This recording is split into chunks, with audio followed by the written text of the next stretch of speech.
All right, just 1 o'clock now. We're going to update you on the weather risk this afternoon and the severe weather threat going through the evening. Again, we have that weather impact alert, on and off heavy rain, isolated thunderstorms, but the storms today that do go up have a little more potential to be strong to severe. Quarter-size hail or larger, winds to 60 or perhaps higher, and an isolated tornado cannot be ruled out this evening, this afternoon and evening. So stay updated on the forecast. May need to keep an eye on those outdoor plans, maybe adjust them, and download the app and WFA Plus to your TV. We'll keep you advised here all throughout the afternoon and evening. So here's the latest outlook from the Storm Prediction Center. Our northern counties just north of 380 here, barely clipping Collin, up towards Grayson, up towards Sherman, are in the level 3 of 5 risk. Most of the Metroplex is in the level 2 of 5 risk as we go towards this afternoon and evening. Now, not all of us are going to see these storms. I do think it's going to be more isolated and the storms could be more discreet. And right now we just got data from the Weather Service that is short-term good news. The cap is holding pretty strong, so that is good news for us. But again, zooming in, Dallas, Tarrant, Denton, and Collin counties are all, as we sit right now, in the level 2 risk. Live look, Clyde Warren Park, we're watching a few things. First of all, temperature 80 degrees. It is warm, it is humid, and look at these winds, gusting up to 30 at times, 30 plus. Winds out of the south, 10 to 20 at times. So we are seeing that as we look from Clyde Warren Park right there. Let's take another camera, DBU, 78, winds out of the south at 21. That tells me warm, moist air is riding back in with those southerly winds. One more camera view for you, our Cedar Hill transmission tower. Look how humid that looks as you look towards the southern half of Joe Pool Lake. This camera is about 1,600 feet, and you are looking to the south and west. Look, you can just see the humidity right there, that water vapor content. This is the type of day where we want that cap to hold across the board. Okay, there's the dry line, very sharp dry line, as you can see right now. As we look at satellite and radar, this is live at 1 o'clock. The cloud cover pretty thick in spots. Okay, we're getting some breaks. This is what we call a cumulus field. On days like this, that is the first thing we watch before showers or storms go up. Now, we have a few scattered showers as we zoom in, but because the cap is holding strong, these can't really intensify much. Another thing to watch here, look how quickly those are moving southwest to northeast. So that gives us an idea of the flow pattern today. Not only are the storms or anything that develops going to be looking similar to this, southwest to northeast, but they're moving fairly quickly, these brief showers. So unlike a couple nights ago where those storms kind of developed in southern Dallas and Tarrant counties, Johnson and Ellis, and kind of held out right here, moved very slowly, caused some flooding issues. These will be moving, I think, a little bit quicker as we go through the afternoon. Tomorrow morning, though, a little bit of a different story as that front comes in. We'll show you all of that on Timecast as you join us right now. But a few showers kind of trying to hold together. That's already in Sherman. This shower briefly passed through McKinney and the 380 corridor, central Collin County, Frisco, Prosper, and Salina. Maybe a stray drizzle as that moves up to the north and east. Let's zoom down to the south. Again, Cleburne down towards Meridian, Glen Rose, Pecan Plantation, Granbury. Wouldn't be surprised to see a few hit and miss showers here within the next hour or so. But again, we're watching to see, does any one of these break through the cap initially?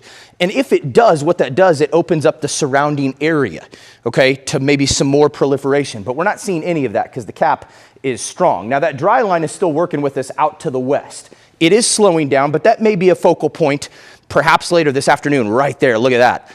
As that moves to the east, that may spark a few storms as well. But right now the cap is holding and it is pretty strong. So let me step out of it here for just a second. You can see what radar looks like. This is just through the past hour, 2 hours rather, and you can see not a lot of progress. Now, we are seeing some breaks in the clouds here. And that means that sunlight is getting through and you get more warming. So potentially that's something to keep an eye on more our western counties, maybe up to some of our northern counties, and then down here to the south and west near Stephenville.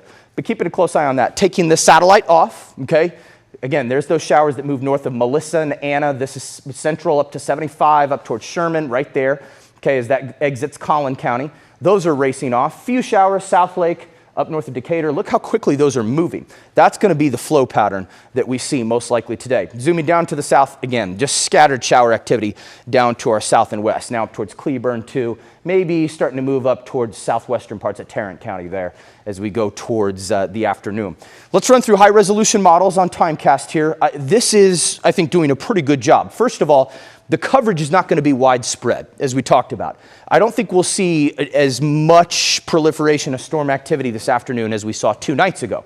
But wherever they do go up, okay, by 2, 3 o'clock, these could gather strength a little bit quicker today. Okay, we're in that kind of environment. So watching 2 o'clock, let's move forward here. Perhaps by 4 o'clock, we have a couple of cells in North Texas that are a little bit stronger, perhaps severe. Now, don't take exact locations to heart. These short-term models take in input every 15, 20 minutes, and they put out new data. But what it's giving in terms of the overall story, I think is close to correct. We could see a cell or two pop up anywhere here in the afternoon, and that's where we're going to have to watch. But don't take exact locations that this particular model run is showing you. By 5 or 6 o'clock, I do think we'll still have 1 or 2 storms, maybe a few more in the area, and those will bear watching. This one has them right in our central counties through 6 or 7 o'clock. And then by 9 or 10 o'clock, could still have a couple in the area here. Again, we should see intensities then come down just a bit with the loss of daytime heating, so that's good news. And then the story changes as we go towards tomorrow morning. So looking here, 1 a.m. or so, we start to see storms fire ahead of the cold front. Now, these won't have the same severe potential that the storms this afternoon or evening would. Once that cold front approaches, these storms form a little bit higher up. And so they don't have the same warm air inflow and the same power that the storms would that go up tonight and this afternoon. So these would maybe have a marginal hail, maybe some coin-size hail risk in the strongest cells, and maybe some heavy winds, 40, 50 miles an hour, as these line up with the front, perhaps as early as 4 o'clock. Although I think this might be a little bit fast. And then we see a little more proliferation, certainly our western, southwestern counties. Here we go through 6 o'clock. And then the story shifts from less of that severe threat to maybe more localized heavy rainfall. Little more activity in the area, of course, as you can see, hanging around through perhaps 8 or 9 o'clock as we're on WFAA. And we'll be streaming. We'll have Plus on through the morning. So make sure you have this on your TV and your app. We will send push alerts and you can watch us here. But through 10, 11 a.m., then that activity still holds around. So this is what we're watching closely. Does this hang around through the middle part of the day to the early afternoon?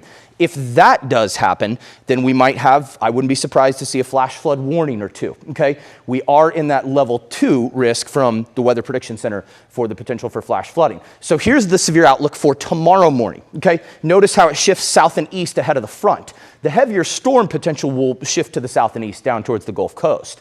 And that level 1 risk in our northwestern counties. As that front moves through, the severe risk diminishes. But as storms kind of hold along the front and it gathers moisture, that's when we'll see more of that flash flooding threat, maybe some localized ponding in the roads. So if you have anywhere to be tomorrow morning, just be careful. Keep a close eye on this. I think by Saturday afternoon, things look a little better. And then the flash flooding potential, the level 2 is down here. It has shifted, okay, south and east. We're just in the level 1 risk for most of us here in Dallas-Fort Worth. Okay, we'll go back over radar in just a second. First 80, okay, high chance increasing tomorrow morning for rain. I think it's more scattered and hit and miss this afternoon. We will have to watch any storm that goes up, but then that chance increasing tomorrow morning as we see the front approach. Only 67 for a high tomorrow afternoon after the front comes through. Sunday's just perfect. We do spring forward Sunday morning, but it does kind of maximize on daylight. So the sunset on Sunday night will be quite a bit later. It'll feel the same though. And then 80 degrees on Monday, isolated storm chance, not expecting severe weather, but Tuesday, Wednesday is the next time frame we have to watch. That's another perhaps an organized setup where we could see some organized thunderstorms, which could be strong or severe. But after that, the rest of your week, Thursday, into Friday and next weekend, just beautiful and warming right back up. Still above average once we get towards next weekend after a couple of rounds of storms and fronts. 79 next Saturday, and then into the 60s, which is closer to where we should be in that following week. But again, we're going to have to watch Tuesday, Wednesday as well next week to see if there are any changes, okay, and see how things change as we get closer on the model data. Because some indications are there could be some organized storms as well. Back to the Cedar Hill camera, and you're looking towards what are a few just brief showers down here. Nothing major, but look at these wind gusts out of the south, 20 plus, almost 30 miles an hour. And you may have seen this morning those low-level clouds streaming in really, really quickly. That happens this time of year, the central and southern plains, Texas, Oklahoma, Kansas, ahead of an advancing storm system. And that's what we have here today. Let's go over to satellite and radar one more time, and we'll go through this and timecast if you missed it one more time. And then we'll come back on at 2 o'clock, and you'll see us then. There's our stark dry line, and you can tell. No clouds back here towards Seymour, Sylvester, Haskell, Abilene, Ballinger. To the east of that, Palo Pinto, Mineral Wells, Breckenridge, Bowie, Gainesville. Cloud cover, but it's more cumulus. Look at these cumulus clouds down here and out near Meridian. And all we've seen ahead of this, stray showers. They've tried to kind of go up a little bit, about 10,000 feet, 9,000 feet, but they're capped. We have that cap in place. So we're still unstable beneath that cap, but it's going to take a lot for these storms, if they want to go up, to break through that cap here. Few stray showers. Look how quickly they're moving. Anna, Melissa, that's north and east towards Sherman now. Look at these cells. Denton County, those raced northeastward. Look how quick those are moving, 40, 45 miles an hour. There were some isolated storms a couple hours ago in Oklahoma in the same flow pattern that were moving about 50 miles an hour to the north and east. So that gives you an idea out ahead of this storm system, the kind of speed we're working with today. Let's go through then a little bit later. Let's take this off here. So the dry line's off. You can see it. Look at that. Wow. So out ahead of it, we'll see. We'll get early indications. Breaks in these cumulus clouds are important.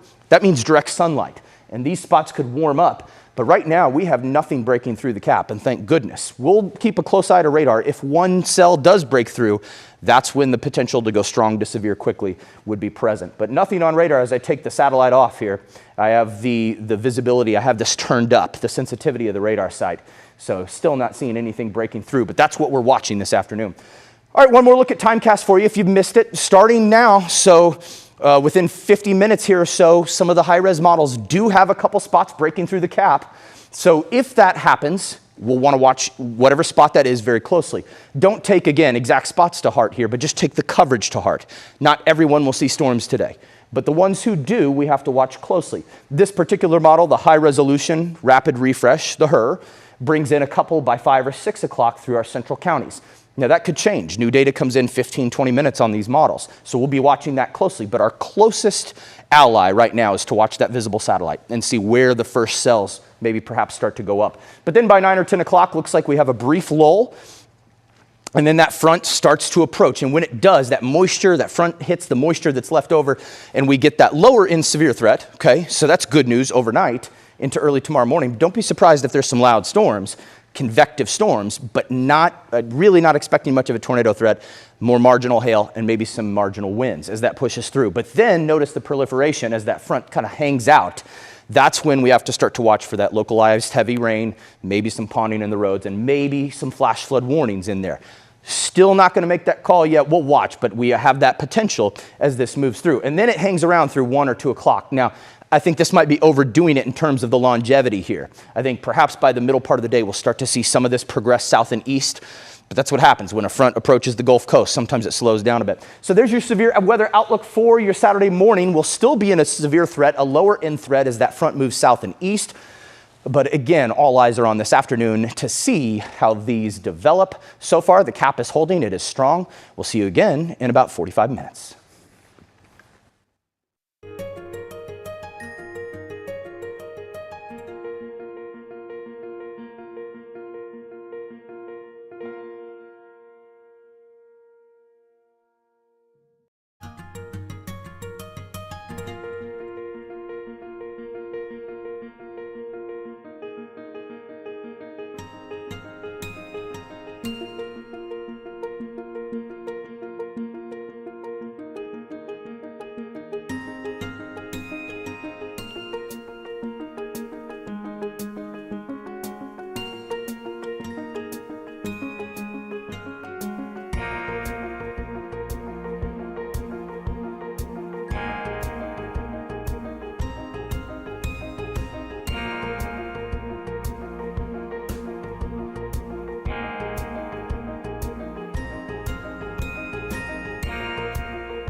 All right, the time is now 2 o'clock and you're joining us right after we got word from the Weather Service and Storm Prediction Center that a watch is now being considered for North Texas. So we'll take a look at that in just a second. We have that weather impact alert for tonight and tomorrow. On and off heavy rain, isolated thunderstorms, more isolated than the other night. However, they could be a bit stronger if they do develop. Quarter-size hail or larger in the strongest cells.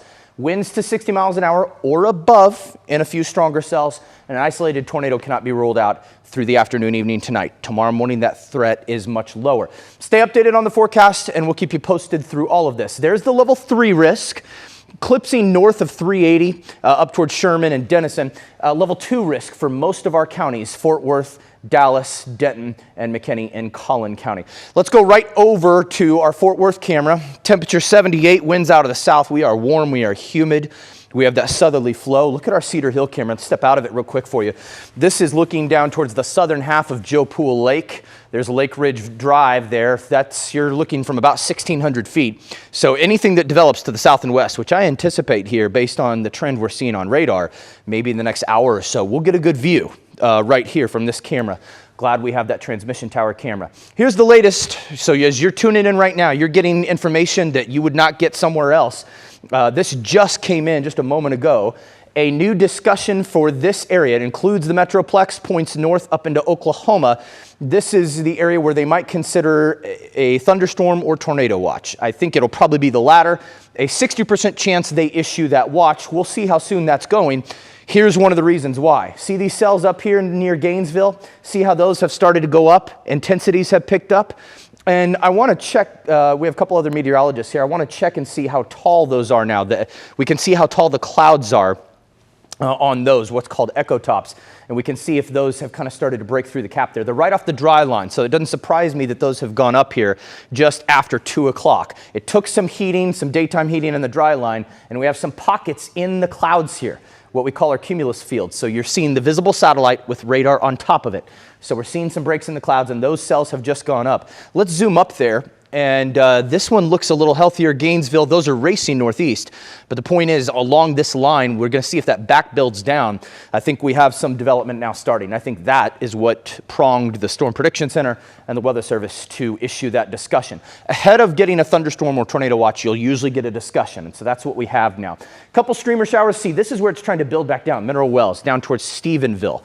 Okay, back down, here's I-20. Okay. So this, right along the dry line, appears to be a focal point we'll want to watch over the next few hours, but also out ahead of the dry line, where these streamer showers, what we call confluence bands, just being pulled in, that moisture being pulled in as that system approaches and, again, breaks in the clouds. So that's coming here in the next few hours. Let's zoom out just a bit. Yeah, look how quickly those have just gone up. So I think we might have some progress on the cap at this moment. So we'll keep a close eye on those cells. So it's good that you're here watching this as we go through just after 2 o'clock now. Taking satellite off, look at that. Look how quickly that happened. So 10, 15 minutes here, and the environment is unstable enough that that's what it took. Once they break through, we have to start watching. So these are north and west of Decatur. There's Denton County. Okay, here's Denton. There's I-35, Jacksboro, Bowie. Watching those are going to track northeast pretty quickly into Oklahoma, but those are the first cells that we've had that have gone up now, and it is just after 2 o'clock. Looking down to the south, again, no development down here yet, just some stray streamer showers again, but that's the spot that we are now going to be watching, and we'll go back to radar in just a second. High-res models have done an okay job, okay? Here's where we should be at this time. They're kind of overestimating maybe to our south and east. But as of right now, that looks like it's on track. So by 4 o'clock or thereabouts, that's not too far off. High-res models have more discrete cells going up, but some of these could be strong or severe. That's why we're watching every spot that goes up here. It looks like certainly it's trying to ping more of them closer to the dry line, kind of that focal point.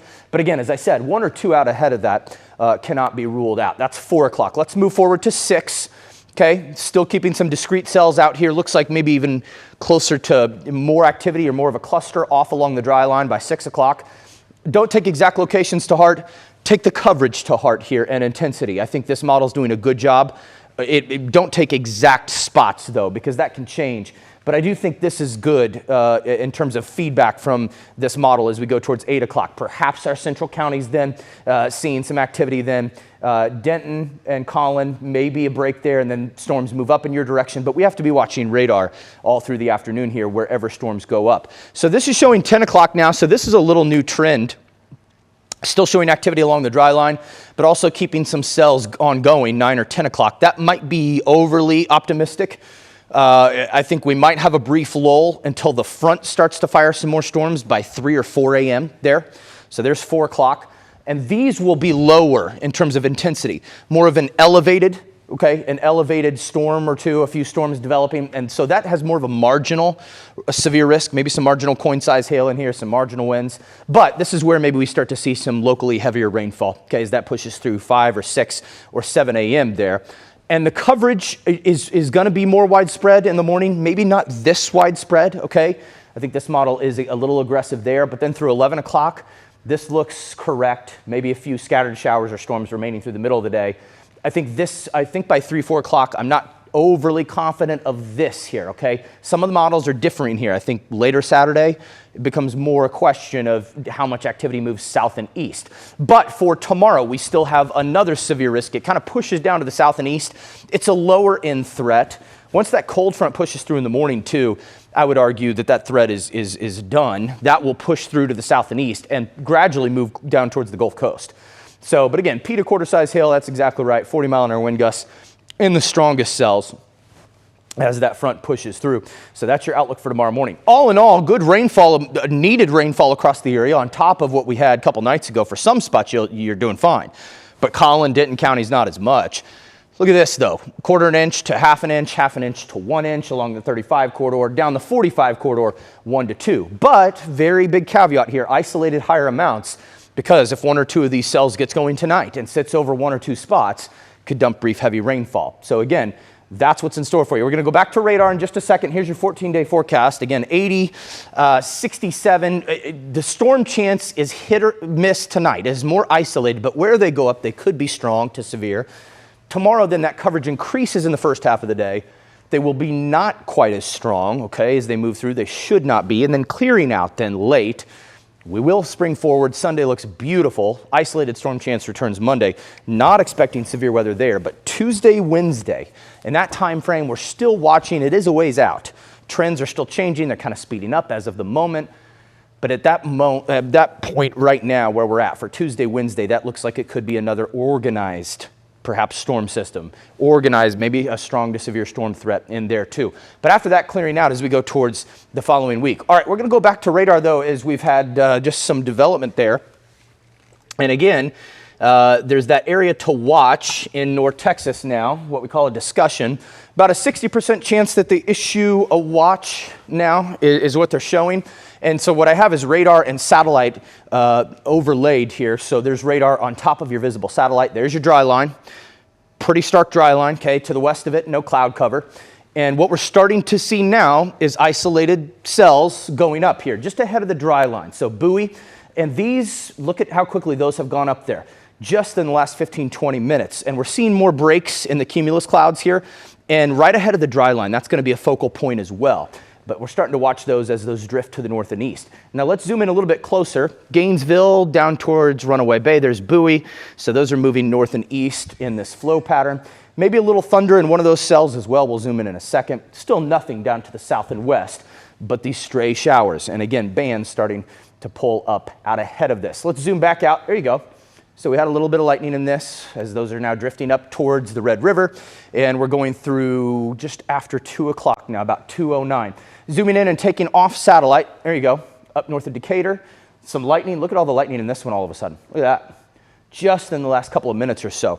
So no doubt those storms are making some progress here right along the dry line. They're making some progress into the cap, and those are going to be moving to the north and east. And that's probably why they have now issued that discussion about a watch. So either a thunderstorm or tornado watch. I think it would probably be the latter, 60% chance that they issue that here as we go forward. Let's look at timecast one more time, stray hit and miss cells could develop, could become strong to severe in spots. So this is by 4 o'clock. Again, more discrete, but isolated, popping up. And once they break through the cap, they could go strong fairly quickly. And then this shows activity kind of moving into our central counties, 5, 6, 7 o'clock. Here's 8 o'clock. Again, don't take exact locations to heart, but just know wherever they do go up, we're going to want to watch that pretty closely. And then this is a new development kind of hanging around till 9 or 10 o'clock as well. So watching closely here, and then we'll see that activity kind of expand, but weaken tomorrow morning ahead of the front. Then that will push in, and that's when we'll have more of the isolated flooding potential. Let's go back over to, I want to see a couple of our cameras. And then we'll go back over to radar one more time for you. So let's go back to our Cedar Hill camera. We're looking to the south and west here at Joe Pool Lake, and you're even seeing some breaks of sun. So that, again, the more breaks of sun we get in these cumulus clouds and we get out there is going to further warm up the conditions out there. Let's look at the Fort Worth downtown camera. Still quite a bit of cloud cover in spots. Temperature 78. Look at those wind gusts. All right, so one more time. Here's that spot we are watching, and this was just put out by the Storm Prediction Center and the Weather Service. They're going to watch and coordinate here. So now what happens? Before a thunderstorm or tornado watch are issued, what they do is they issue a discussion. And we will watch and see. Sometimes they're 30 minutes before, sometimes a few hours before. But this starts a discussion between local offices and the Storm Prediction Center. What are we going to do? Where are we going to put the watch? How long is it going to be? And right now they're going to watch this. About a 60% chance they issue one. And I bet it was these storms right here that sparked that up. Let's zoom in. So on the dry line, a couple of storms starting to try to form here. Bowie, Gainesville, those are racing northeast. But the cap has been pretty strong in holding so far. But the more breaks we get in here with sunshine, and then certainly the dry line will act as a focal point as well. So 211 now. Let's follow these. These have gone up rather quickly, so safe to say those have broken through. It is now 211, and those are racing towards the Red River. And that's probably why they issued that discussion. Those are moving into Oklahoma. What I'm watching is, will this fill in down back behind along the dry line, Mineral Wells down towards Stephenville? And eventually, even though those drift northeast, this activity will drift towards the east as the dry line progresses. Also watching these out ahead of it, though. These are what we call confluence bands, stray streamer showers kind of being pulled up along ahead of the main storm system. And some of these, we could have storms pop out of these, too, if they break through. So those are the primary spots right now, just after 211. We're seeing more breaks in the clouds. We'll keep a close eye, again, on radar. There you go. Lightning in this west of Decatur, going up towards Gainesville. And those will race out of North Texas into the northeast. But further to the south, this is where we'll want to watch. And even right out over our central counties and southern counties, just to see if any of these go up now through the afternoon. One more look at timecast. Again, 2 o'clock. This might be overestimating just a bit. That's where we are now. But then more discrete cells start to go up. This is showing 4 o'clock here. I think that's a good bet. Don't take to heart exact locations. Wherever they do go up, they could be strong pretty quickly. That's why you have to watch. But not everyone will see the storms today. And then we go through 6 o'clock, 7, 8 o'clock. That's why we have to watch these through the evening. And then even 10 o'clock, that might be a little late for some of these after daytime heating. And then eventually that severe risk will come down, but we'll have a little more proliferation here as storms kind of gather along the front, 4, 5, 6 a.m. and then push through. That's when we could see maybe some locally heavier rainfall, maybe more marginal coin hail in the strongest cells or two, some wind gusts, but I think that'll be more of a rain event as we go through the middle of the day tomorrow. All right, we're watching radar closely. We'll hop back on and let you know if a watch is issued when it is. Other than that, we'll see you again in 45 minutes.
All right, it's now 3 o'clock and we have a new tornado watch issued for parts of North Texas, including Dallas and Fort Worth.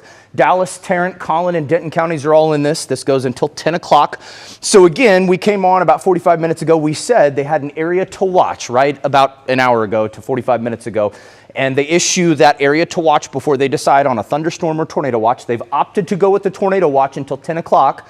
And this is a tornado watch kind of in the medium range. So tornadoes are possible. They say a medium chance and one or two, maybe perhaps if a storm gets going and is stronger, we'd have to watch it. So that goes until 10 o'clock now, and you can see it there up towards the Red River. Here is the latest Storm Prediction Center threat map. So this is your risk map. The level 3 risk still north of Collin and Denton counties, just north of 380. Most of DFW is in that level 2 risk, okay? So for tonight and tomorrow, we have that weather impact alert, starting with tonight, on and off heavy rain, isolated thunderstorms. Not everyone will see the storms, okay? Hail size could be quarter or larger in the strongest of cells. Winds to 60 or higher, again, in the strongest of cells. And again, a tornado or two cannot be ruled out. It all depends on where things go up on radar. That's why we're watching it closely. So you'll need to stay updated, and we'll be with you through the entirety of this event on the top of every hour, and if we need to break in at any point. So right now, looking live in Fort Worth, 79, wind gusts 24, humidity rolling in. Cedar Hill, our camera here looking to the south and west, Joe Pool Lake. No activity yet, but we've had breaks of sun, which also adds to the instability. So right to radar, there's our dry line. Right now, just after 3 o'clock, what prompted the discussion and the subsequent watch is these cells started to fire right off the dry line. Now, those have raced northeastward, which also tells us something. It means any storms that develop out ahead of this evening, they'll likely be moving in that same flow pattern, and they'll likely be moving fairly quickly. So look how quickly these are moving to the north and east. That's better news than what we saw just a couple of nights ago, right? Where the storms were moving 5 to 15 miles an hour in Dallas and Tarrant counties, and they sat in the same spots. It created hail, also some damaging winds, and possibly some flooding, and we saw flash flood warnings. This will be different. These will move quicker. But let's zoom in just a little bit closer. Those have already left the state of Texas, and even though some of these broke through the cap, they still struggled, right? They struggled because of that cap, because some of these, look how that fizzled out. West of Gainesville, up towards north of the Red River, those are now nearing Altus, Oklahoma, southern Oklahoma, Norman perhaps, so those are racing north and east. Let's zoom in closer to the Metroplex here. Little shower tried to go up in southeastern Collin County here, southeast of Lake Lavon. Have a couple of cells just ran through parts of Dallas County. Couple we're watching along the dry line here. Mineral Wells, okay, west Palo Pinto County up towards Bowie. I'm keeping an eye on those, but they're still struggling, okay? I'm watching my cameras here off the screen, and yeah, these are struggling with the cap. Look how quiet it has been in our central counties in the Metroplex. So the cap is holding strong for now as we just crossed 3 o'clock. Again, those have moved out of North Texas. Couple cells we're watching there west of Runaway Bay and also in Bowie, Texas. All right, there's the dry line now. You can see the divide between clouds and no clouds. That's the dry line. Still just confluence bands, little streamer showers being pulled up. And these are not impressive at all. So the cap is holding all of our central counties points south. If one of these develops, that we'll need to really watch and keep our eyes on, as that will move into our central counties. But so far, all quiet. But if you're watching radar and watching with us, that's a spot we want to keep an eye on as we go through the next hour or so here. Still, that little spot, that little shower southeast of McKinney there, south headed for perhaps Farmersville, in between Greenville and McKinney on 380. So on radar, taking the satellite off there, look at that. Look how quickly that happened. A severe thunderstorm warning north of the Red River, if we can pan up on that real quick. But look how quickly these storms go up. See, so these have pulsed down because of the cap. But look at that, already a severe warning on that cell. Up northeast of Ardmore, near Tishomingo, there's sulfur. So that's the environment we're still working with here today, if they break through, but they haven't. And again, echo tops, so they've come down. They were up in the 30s, now in the low teens for just how high they are. These are the tops of the clouds. That one's up over 40,000 feet now. So it's about breaking the cap, and thankfully we've had a strong cap in place so far. And again, that little shower couldn't even get going either, northeast of Garland, that one in southeast Collin County. So let's go now over to Timecast. This is the latest high-res data. Let's start this at 3 or 4 o'clock here, and it's doing a good job. Okay, so we're starting here. And it has activity developing, again, south of the Metroplex and rolling up into our area by dinner time or so. So 5 or 6 o'clock here, also a cell perhaps out to the west on the dry line. So that's why we're going to watch and see. Any cell that pops up, like what you just saw up in Ardmore, Oklahoma, that formed west of Gainesville about an hour ago. So it's all about where a storm pops through the cap here. So here we are at 6 o'clock. Let's roll forward, 8 o'clock. Look at that. So again, don't take exact locations to heart. Models are just taking in new data every 15, 20, 30 minutes, these short-term models, and initializing based on what's out there. So far, not much, but we still have streamer showers south of I-20 that if they were to develop into a stronger cell, and maybe even a supercell, that would roll into our central counties. That's why we got to keep our eyes to radar. But the latest trend on this high-resolution model is a good one for us. It holds the cap pretty stable. I think this is too optimistic in terms of keeping us dry. I think we will see a few more storms in here by late, but we would certainly take that. The stronger the cap holds and the longer it holds, the better news for mitigating our severe risk. But so far, we're still early in the game. Then as we go towards early tomorrow morning, as the front approaches, we'll see a proliferation of storms along the front, but the intensities will come down. What happens when a front pushes through is you get more elevated activity. So the storms are not quite surface-based, they're not taking in as much warm, unstable air. So these could still have a marginal severe threat. That's why we are in that lower end risk tomorrow morning. But maybe just some wind gusts out of these and perhaps some marginal hail, smaller than quarters or up to about that size. But then this should kind of weaken as they move to the south and east. There's 6 a.m. or thereabouts, 8 a.m. or so. And I think in here, the story then will become heavy rainfall. So locally heavy rainfall, would not be surprised to see a flash flood warning or two out of this as that continues.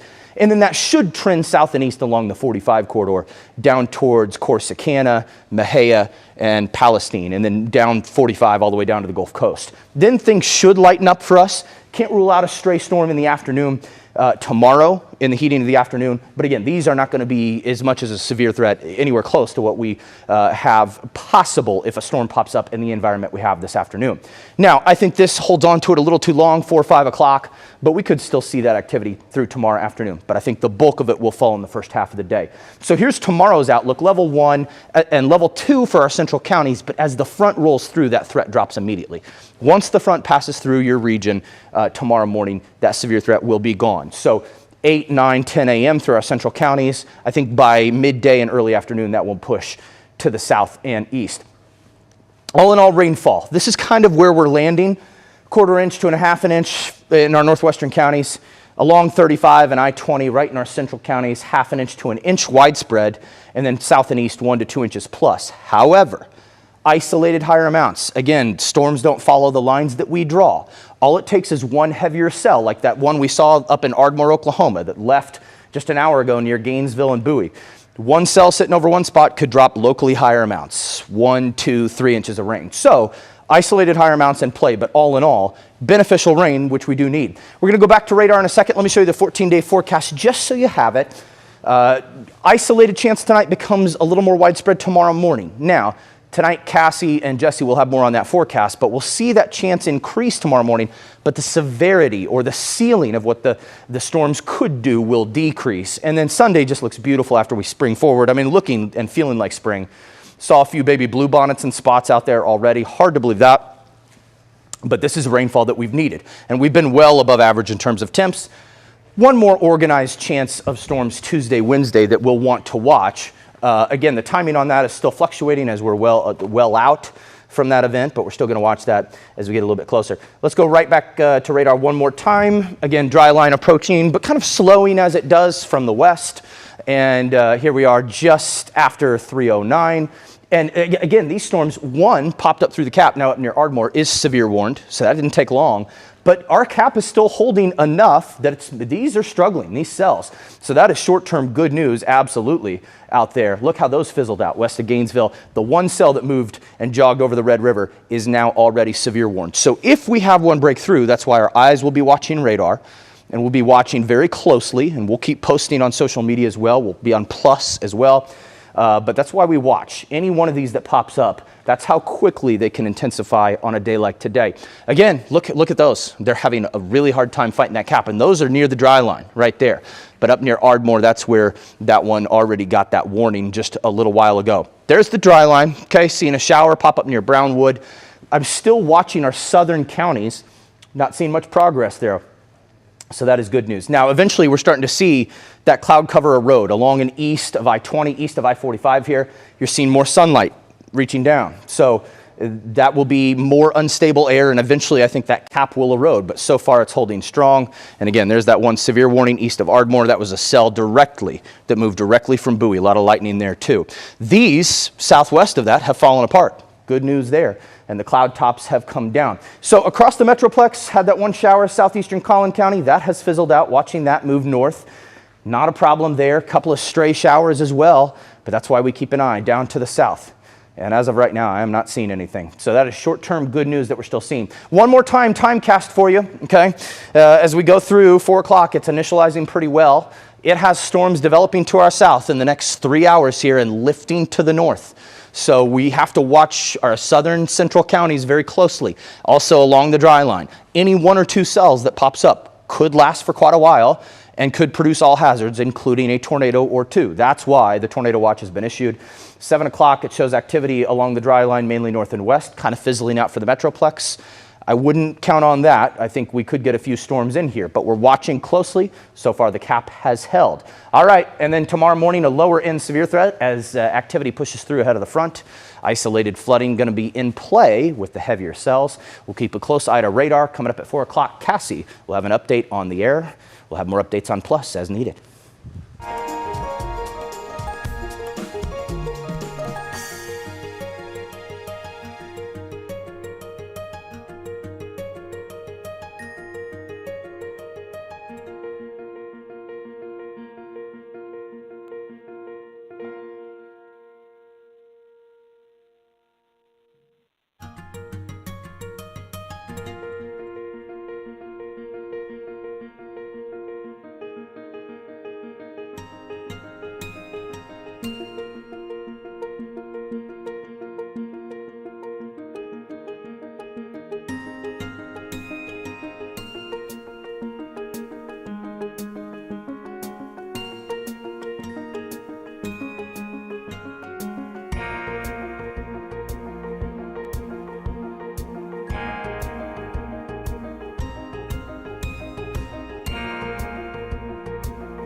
Texas that does include the Metroplex, and that goes until 10 o'clock this evening because any storms that could develop later this evening will stand a very low threat that they could produce up to quarter-size hail, maybe some small hail, but also we're looking at the potential of seeing those wind gusts of 60 miles an hour, and an isolated tornado just cannot be ruled out. So what you need to do is stay updated with the latest forecast. Make sure to download the WFA Plus app to your TV because if the storm does become severe, not only this evening, but as we get into tomorrow as well, you can likely find us there doing continuous weather coverage. So we're talking about for this afternoon and evening, but we're also looking at Saturday for the potential of any severe weather. So for this afternoon and evening, across much of the Metroplex, we're going to be in a level 2. On a scale of 1 to 5, a level 2 of confidence of seeing some severe storms. But the farther north you go, and you can see much of that orange, is into Oklahoma. So really close to the Red River, that's where we're going to be in that enhanced risk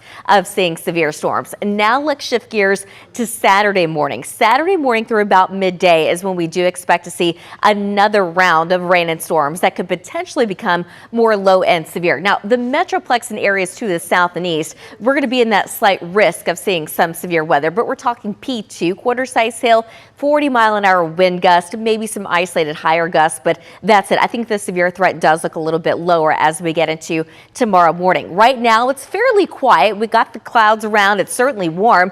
Temperatures made it into the low 80s today. It's also been a little windy, wind gusts around 30 miles an hour. Satellite and radar showing a few showers and storms that have got going since earlier this afternoon, but zooming in a little bit more closely, there are no thunderstorms across the Metroplex, a couple of isolated sprinkles. That's it. Everything's headed to the north. So as we go throughout this evening, you can see the coverage of storms, it actually stays pretty low. Not everyone's going to get the rain and storms this evening or overnight tonight, but the chances they start to go back up tomorrow morning. We're going to talk more about that coming up in just a little bit. All right, Cassie.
Oklahoma-Texas border as we continue to keep an eye on those skies out there in particular, and of course the roadways as well. Thankfully right now, Cassie, the roadways are looking fine out there because we haven't had any deluge coming today. It was one of those things coming in today where it was like, well, is that cap going to stay in place or not? Is the atmosphere going to get more unstable? Right. There's definitely the potential there. We've been talking about the potential of seeing severe storms, but any storms that we do get, yes, they could become severe, but we're not expecting widespread severe weather. That's just not going to be the case today in North Texas. Now, the cap is broken across Oklahoma, and they're currently getting lots of severe storms. And that's where we're headed right there, too. So not too far on the other side of the border, they're dealing with it. Exactly. But we have had a couple of showers here, a few lightning strikes since earlier this afternoon, but that's it. However, the potential is still there until we go throughout the rest of this evening for us to see some additional storms that could become severe. The biggest threat would be the potential of an isolated tornado. So we do have a tornado watch for much of North Texas that does include the Metroplex until 10 o'clock this evening. So we've got our WFA weather alert day through this evening, but we also have one for tomorrow as well because we're expecting additional showers and thunderstorms that could potentially be on the lower end scale of severe. So we're talking this evening up to quarter-size hail, potentially larger if we do get a storm that actually gets going. But tomorrow, I think we're looking at maybe P2 quarter-size hail. And then for this evening, 60-mile-an-hour wind gusts, that's going to be a possibility. Tomorrow, we're looking at maybe around 50-mile-an-hour wind gust. And today, there's going to be that isolated tornado threat. But tomorrow, really not seeing too much of that. That severe threat for tomorrow is going to be a little bit lower across the Metroplex. So for this afternoon and evening, you can see the Metroplex, we're going to be in that category 2. So on a scale of 1 to 5, we're going to be at a 2 for seeing severe weather. You really have to go closer to the Red River into Oklahoma before you see that enhanced severe threat. For tomorrow morning, the Metroplex and areas to the south and east are going to be under a slight risk of seeing P to quarter-size hail and 40-mile-an-hour wind gusts. Could see some isolated higher gusts than that, but we're going to be watching it very closely. Right now, it is nice and quiet. We do have mostly cloudy skies. Temperatures have been very warm. It certainly has felt like spring with dew points in the low 60s and a gusty south wind. Satellite and radar showing the few showers that we have had today, a few thunderstorms in between Bowie and Gainesville. Those quickly lifted to the north into Oklahoma, but right now the Metroplex pretty quiet. We've got a few sprinkles showing up here and there. They really haven't done much. They continue to fall apart as they make their way off to the north. So looking at our time cast, it's kind of overdoing it, but nonetheless, you can see that there is the potential of seeing some showers and storms across the Metroplex this evening. We're going to continue to watch the Metroplex in areas to the south and west around 7, 8 o'clock because the data's been pretty consistent on bringing in a couple of supercells just south of the Metroplex, and then they race off to the north and east. Those have the potential of becoming severe.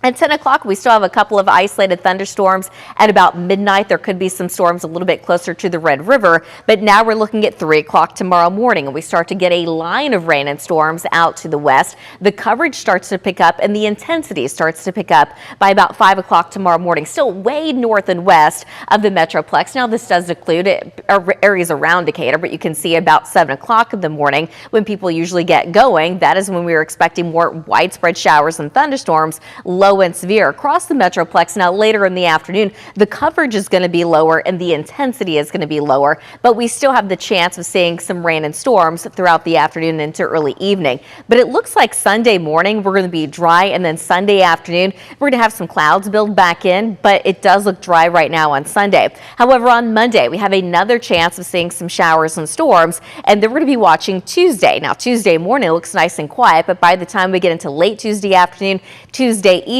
that is when we see that next chance of rain and storms, and some of those storms on Tuesday could become severe. So we actually have another WFA weather alert day that is going to be for Tuesday. So all in all, we do have several chances of rain and storms over the next several days, but the overall coverage, it's going to vary quite a bit. So for tomorrow, we've got a 60% mainly early in the morning, could see anywhere from a half to a full inch of rain by the time it's all said and done across much of the Metroplex. So for tonight, only a 30% coverage of rain and storms. Tomorrow morning, it's going to be a 60% coverage, and as we go throughout the day, I think that coverage will lessen. But on Tuesday and Wednesday, those are our next WFA weather alert days. I think really on Wednesday, it's going to be more of a morning event. So the afternoon, I'm not too worried about it. Looking at the second half of that 14-day, it looks much quieter. There are no rain chances, and temperatures look nice and warm. Jason, back.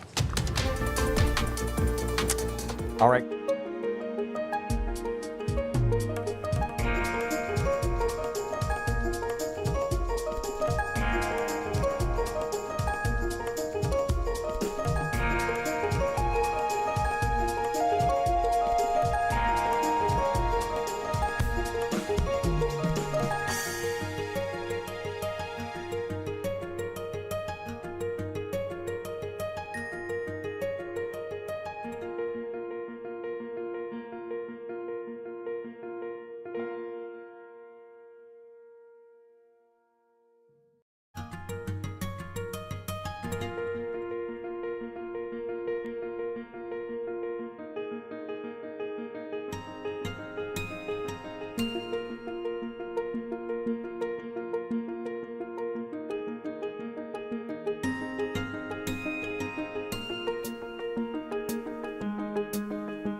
p.m.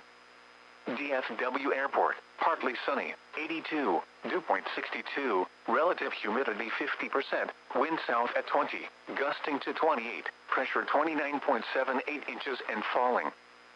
Dallas Love Field, partly sunny, 83, south at 16, gusting to 30.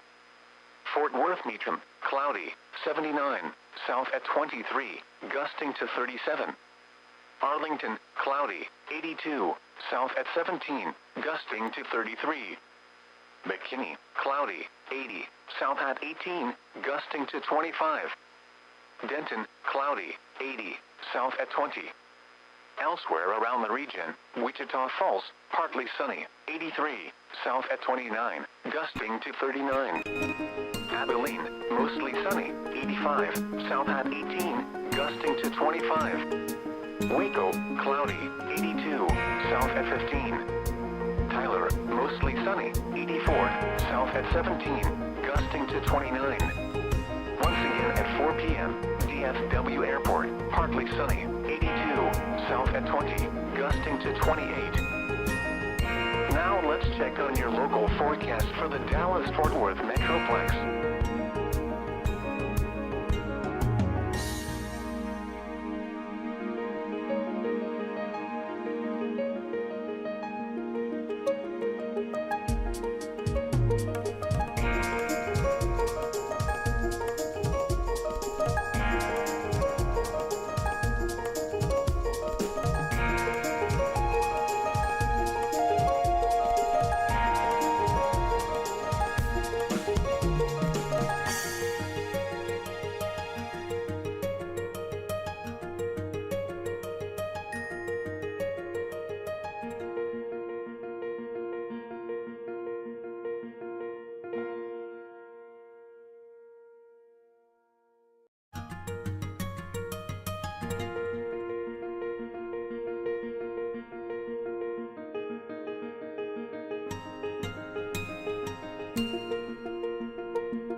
Hyder and Stacia Wilson, watching those roads out there, they're looking okay-ish right now. Right now, but you know, what does the future hold, though? Yeah, we don't know, Same. and we're wondering that on that department too.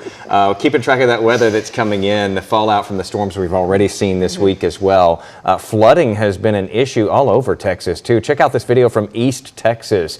This is Wills Point, that is east of Terrell. Heavy rain out there. You can just see swamping the whole area, some homes swamped as well. That triggered at least one rescue that we know of. Crews say that strong currents and several feet of water made it a very dangerous response out there too. Our sister station KYTX spoke to a resident who had to call 911. Rope tied to the house from Pecan Avenue and take one of my mattresses off my bed. And we rode a mattress out to the road, which was very scary. Yeah, riding a mattress out to the road. When it happens fast too. Police say no one was injured, thankfully, but the home was left with heavy water damage. The family says they're just thankful to be safe after what was a terrifying night. And again, we come back here with Stacia and Cassie, and in both of the departments that you are in, you realize how quickly these things happen, as we were just saying. And one moment everything is good, and the next it's not good at all. Yeah. Especially out there. One of my first reporter jobs was in East Texas, and the soil, it's so wet to begin with, and that part of the state. And then you get this torrential downpour, and it has nowhere to go. Yeah. And there it goes into the home. Yeah. And we've seen that so many times in other areas as well. And so, Cassie, we've been, sort of wondering coming into today what this was going to look like as we go into, especially tonight and overnight into tomorrow. Right.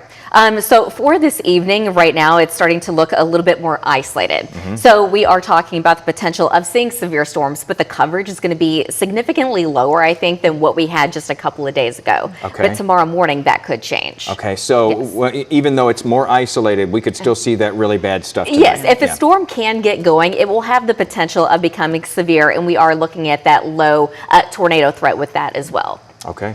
And I believe we have Richard Solomon's Right. I shot. think he was, the last we saw him, he was in Grayson County. Where are you at right now, Richard, and how's it going out there? So yeah, good afternoon to you guys. Right now we're on 75 headed south. We just got back into Melissa. Let me show you what the roads look like right now. Pretty normal, right? Looks like a normal Friday, but over to our right is what we're keeping a close eye on. You see how dark those clouds are, how heavy those look. That's what we're watching. Actually, a little bit earlier, about an hour ago, I called Jesse and I told him we're seeing a little bit of precipitation where we're at. We were in this area earlier. He said that was the only precipitation that the entire area of North Texas was seeing at that time. All it did for that moment was just sprinkle on us for a little bit, then stop, about 5 or 10 minutes or so. So again, it's still trying to push through, but you can just see how ominous those clouds look over there. Again, a quick look at the roads before we head back out. They look pretty fine, normal, per usual. But again, we're anticipating that weather to move through up north first. So we're going to stay on 75 throughout the afternoon for you. And if we see anything, we'll bring it to you here live first. Now, on the highway, I'm Richard Solomon. Back to you guys in studio. All right, Richard Solomon, in this great big area we know as North Texas, Richard found that one shower that had broken through the cap out there. But, this just goes to show you it can happen anywhere. And he last we checked with him, he was up in Grayson County, which was headed toward Oklahoma. And they've really been getting it. So it's not that far away from us where things are not great right now. Yeah, and in fact, they've got a tornado warning right now just east of Oklahoma City. The whole metroplex in Oklahoma City is surrounded by severe storms right now. So we are very lucky right now in North Texas because we still have that cap in place, but the cap is completely broken in Oklahoma. So we're just that far away from it. But this is our tornado watch that does include much of North Texas, including the metroplex, until 10 o'clock this evening. But again, that overall tornado threat is going to be very low. A lot of people will not even see any storms this evening. But nonetheless, we have our WFA weather alert that goes through this evening, but we also have another one for tomorrow because we are expecting more rain and storms, and I think tomorrow it's going to be a little bit more widespread, but the threat for hail, we're looking P2 maybe quarter-size hail for tomorrow. Now, for this evening, we're looking at the potential of 60-mile-an-hour wind gust or higher, but I think tomorrow we're going to see slightly lower wind gusts, and I don't see that tornado threat for tomorrow. No matter what, you still need to pay attention to the latest forecast because things can change very quickly. And make sure to have that WFA Plus app on your TV because that is where we go for continuous coverage. So for this afternoon and evening, you can see that the Metroplex, or at least much of it, is going to be in that slight risk of seeing severe storms. The farther north you go, closer to the Red River, that is when you're going to see that enhanced risk for severe weather. Now, shifting to tomorrow morning, much of the Metroplex and areas to the south and east, that is when we're going to have that slight risk of seeing severe storms. But tomorrow, the overall threat looks to be a little bit lower. Don't see a tornado threat. We do see wind gusts maybe 40 miles an hour, isolated higher, and then P2 quarter size hail. Right now it's nice and quiet. This is our Fair Park camera. Obviously very cloudy. Certainly looks like it wants to rain, but we're just not getting a whole lot of that just yet. So satellite radar showing a few isolated showers, but zooming in a little bit more closely, a few sprinkles at best. Certainly no lightning with that, but that could change this evening. But notice the overall coverage. It's going to stay pretty low. Even at 7 o'clock, I only have a 30% coverage of rain and storms. Tomorrow morning, that coverage will still be at about 30%. Right now, though, it is nice and quiet. Stacia, is traffic quiet? Well, for now, I mean, we have a few trouble spots, and then just this situation we're still following. You know, we have a lot of traffic around the Mesquite area, very close to Kaufman County, where we had that flooding a couple nights ago. And then we also have this emergency road work we've been following that still hasn't let up. That wasn't planned. This is also in Kaufman County, slowing things down there along spur 557. So here's a look at that location. It's this little stretch that connects I-20 and US 80. So it's a pretty busy used thoroughfare, but right now it's just down to one lane. And this is a result of all of that rain that we got. They've been working on that area ever since. Now we're going to go west of that to the Mesquite area, where we're just seeing a lot of traffic along US 80. Here's US 80 as it's approaching the I-30 interchange. We're looking at it from Beltline. You can see both directions are slow moving there. A lot of active road work. So that means anytime you do get rain, the potential for debris and other problems there. Now we're taking a live look right along Tarrant County, checking I-35W at Rosedale. Looks like that traffic's panned out a little bit, but it's slightly slower there in the southbound lanes. As far as any major accidents, you know, we had a couple along Northwest Highway, one on 35E, Loop 12. Both of those cleared. So right now things are looking good. Of course, Friday afternoon rush hour tends to be a little bit busier.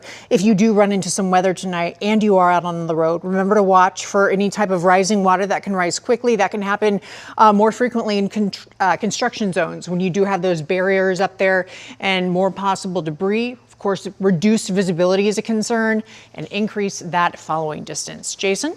All right, good advice there, Stacia. Thank you.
sure to download the DFW Plus app to your TV, because when storms do become severe, we likely do our continuous coverage on there. So for this afternoon and evening, on a scale of 1 to 5, the Metroplex, we're going to be on a 2. The farther north you go, that's where we're going to be in that enhanced threat. So a higher threat to the north of the Red River. So for tomorrow morning, we're still going to be in a slight risk of seeing severe storms. And not only is it going to be in the Metroplex, but this time it's actually areas to the south and east. The farther north you go, that threat will be lesser tomorrow.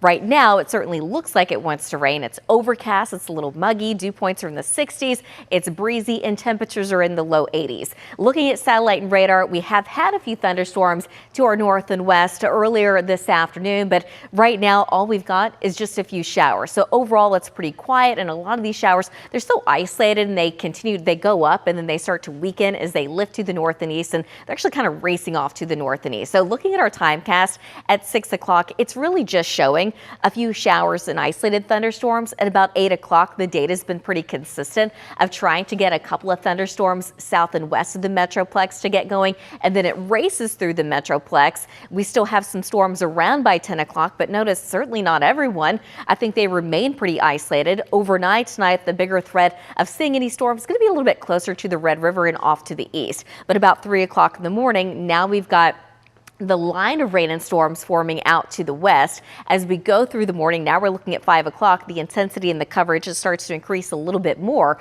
but still mainly north and west of the Metroplex. That's not going to last all morning. This is going to be 7 o'clock in the morning when more people are up and awake and noticing what's going on, and that's going to affect a lot more people. Most of us will see that rain tomorrow, I think. By about noon, the heaviest of the storms will move off to the south and east. We're still looking at isolated showers and storms across the Metroplex, and that could continue into the evening, but I think by then that severe threat, it pretty much goes away. Sunday for now looks nice and quiet. I think we do keep the clouds around, but if you have any outdoor plans, Sunday is going to be your day.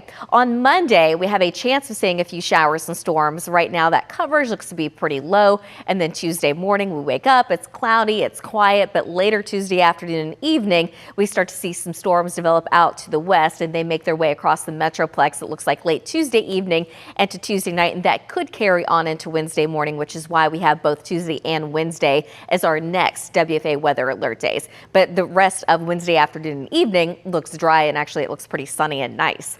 So how much rainfall are we expecting through tomorrow? Right now, it looks like those rain totals are starting to go down because the latest data coming in for this evening continues to trend drier and drier. So for now, we're going to go about 1/2 of an inch to a full inch. The farther east you go, those rainfall amounts could be a little bit higher after we get through the storms tomorrow. So for tonight, scattered thunderstorms will be a possibility, but the coverage, I think, stays pretty low. Tomorrow, scattered thunderstorms mainly in the morning, and then we're expecting that 60% coverage. So a lot more of us will see the rain tomorrow. On Sunday, I think we're dry. Temperatures in the low 70s. We're warming up to back to 80 on Monday, a 30% coverage of rain and storms. You see Tuesday and Wednesday in the red for our alert days, but really it looks like a Tuesday night, early Wednesday morning event for us. So Wednesday during the day, right now it's looking fine, but we're still a few days out, so we'll fine tune it as we get closer. The second half of that 14 day, it looks very quiet. There are no rain chances and temperatures look nice and warm. Jason, back to you. All right, thank you very much, Cassie. A quick break right here. We'll preview your 5.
Meteorologist Pete Delkus. So Pete, bring us up to speed. What do we need to know right now? Okay, here's the bad news, okay?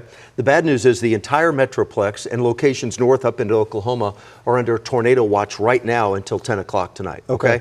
That's the bad news. The good news is the cap, that's that elevated mixed layer or that warm layer of air aloft, and I've talked about this for the last 20 years here. We have that warm layer of air aloft, okay? And it prevents thunderstorms tower up. Yeah. Okay, they have all that vertical development. They tower up and they hit a cap of warm air and they just can't grow it taller. And they just, boom, they tower up, then they just fall down. So when you see it on the radar, you see the little green, but then it just fizzles falls out. apart. And so when they try to tower up, they're not able to mature into these big supercell thunderstorms. So they're running into the cap right now, and the cap's really, really strong. Yeah. So, but if there's enough of a weakness in the cap, then a thunderstorm can tower up and turn severe. That would produce a tornado that could produce some golf ball size hail. That could also produce some 70-mile-an-hour winds. Or, you know, if there's a weakness in the cap. So a weakness in the cap, or if the cap's able to break, that's when it would happen. So it's truly a wait and see game as to, is there a weakness in the cap or is it going to break? And we've got about another hour or two at the most for that to take place. Is that like when the sun starts to go Once down? the sun sets, that's the energy, the sunshine, right? Gotcha. Once we lose the energy, we're not going to have any more severe thunderstorms. We could have some rain, but that'll be about it. Okay. How's that work for you? I like it. The bad news and the good news. So let me show you this. Let me illustrate all this for you. So there's the thunderstorm, the tornado watch until 10 o'clock tonight. And I've been talking about this all week. WFA weather alert days. It's now through Saturday, okay? And it goes through probably Saturday afternoon. The impact on and off heavy rain. And if we don't have any this evening, it'll be towards sunrise tomorrow. Some isolated thunderstorms, up to some quarter-size hail. That's what's in the forecast tomorrow. So tonight, it's on and off heavy rain if a thunderstorm develops, okay? And in addition to that, it could produce some quarter to golf ball size hail this evening, right? And then we could also have some 60, 70, maybe 80-mile-an-hour winds this evening, along with the threat of tornadoes. Tomorrow morning, it's the on and off heavy rain, isolated thunderstorms, maybe up to quarter-size hail, and winds that could be 40, 50, maybe up to 60 miles an hour. The tornado risk tomorrow morning, it's not zero, but it's really, really, really, really low. So what do you need? You need to stay updated on the forecast. You're going to need to adjust your outdoor plans tomorrow morning. You may need to tonight, but you're certainly going to need to tomorrow morning and tomorrow afternoon. And please download WFA Plus to your TV. So there we are. Watch this right here. See that one? Now watch this. Let me show you a little wider. Look at the radar. We've had a couple that try to pop up, then here's one over here in Henderson. It just, boom, then it just falls apart. We have another little one. Let me show you this one here. Check this out. I'm sorry that I'm geeking out on this a little bit, but that's what's happening. So there's the radar. This is the forecast. It's 7 o'clock tonight. You see that? See how that intensified, then it just fell apart? You see that? There's 9 o'clock. There's 10 o'clock. I mean, that's it. I mean, that is it. That's 11 o'clock. There's midnight. So hopefully the cap holds strong and it's just a warm, muggy, early March Friday evening. But as we head toward tomorrow morning, that's when things start to get organized. Here comes some showers and some thunderstorms at 4 o'clock in the morning. There's 5 o'clock in the morning. Then the rain will become fairly widespread right around or a little bit after daybreak on Saturday. So let's do this. Let's head out to Richard Solomon. Richard is northbound right now. Richard, I don't know. I think you're on 75. You're on Central. Is that right? Give us an update.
we need to hear. Yeah, move to the center of your home, move away from windows, and put as many interior walls between you and those exterior walls. Yeah. And you know, the center of your home on the lowest floor possible. Right. Get okay. off the second floor. And if you're in an apartment, maybe your apartment's on the second floor, become friends with your neighbor on the first floor. To get down there, Yeah, I mean, that's the best. I mean, it's severe weather. We can have severe weather here any month of the year. Yeah. But certainly the peak of severe weather season during the year is March, April, and May. Yeah. You know, until the gates of hell open up. And it's why you always tell people that the time to have a plan is before. Oh my The best gosh, time to come up with the plan is a nice sunny warm day. You know, it's like when you have your kids and you're like, hey, if there's a fire at the house or whatever, this is where to go. You don't do that, you know, at the moment there's a fire in the house. While the smoke detectors are going off. Right, exactly. So please have a plan right now, because it can get really turbulent here. This is part of Tornado Alley. Let me show you what's happening right now with the tornado watch. And the bad news is there's one in place until 10 o'clock.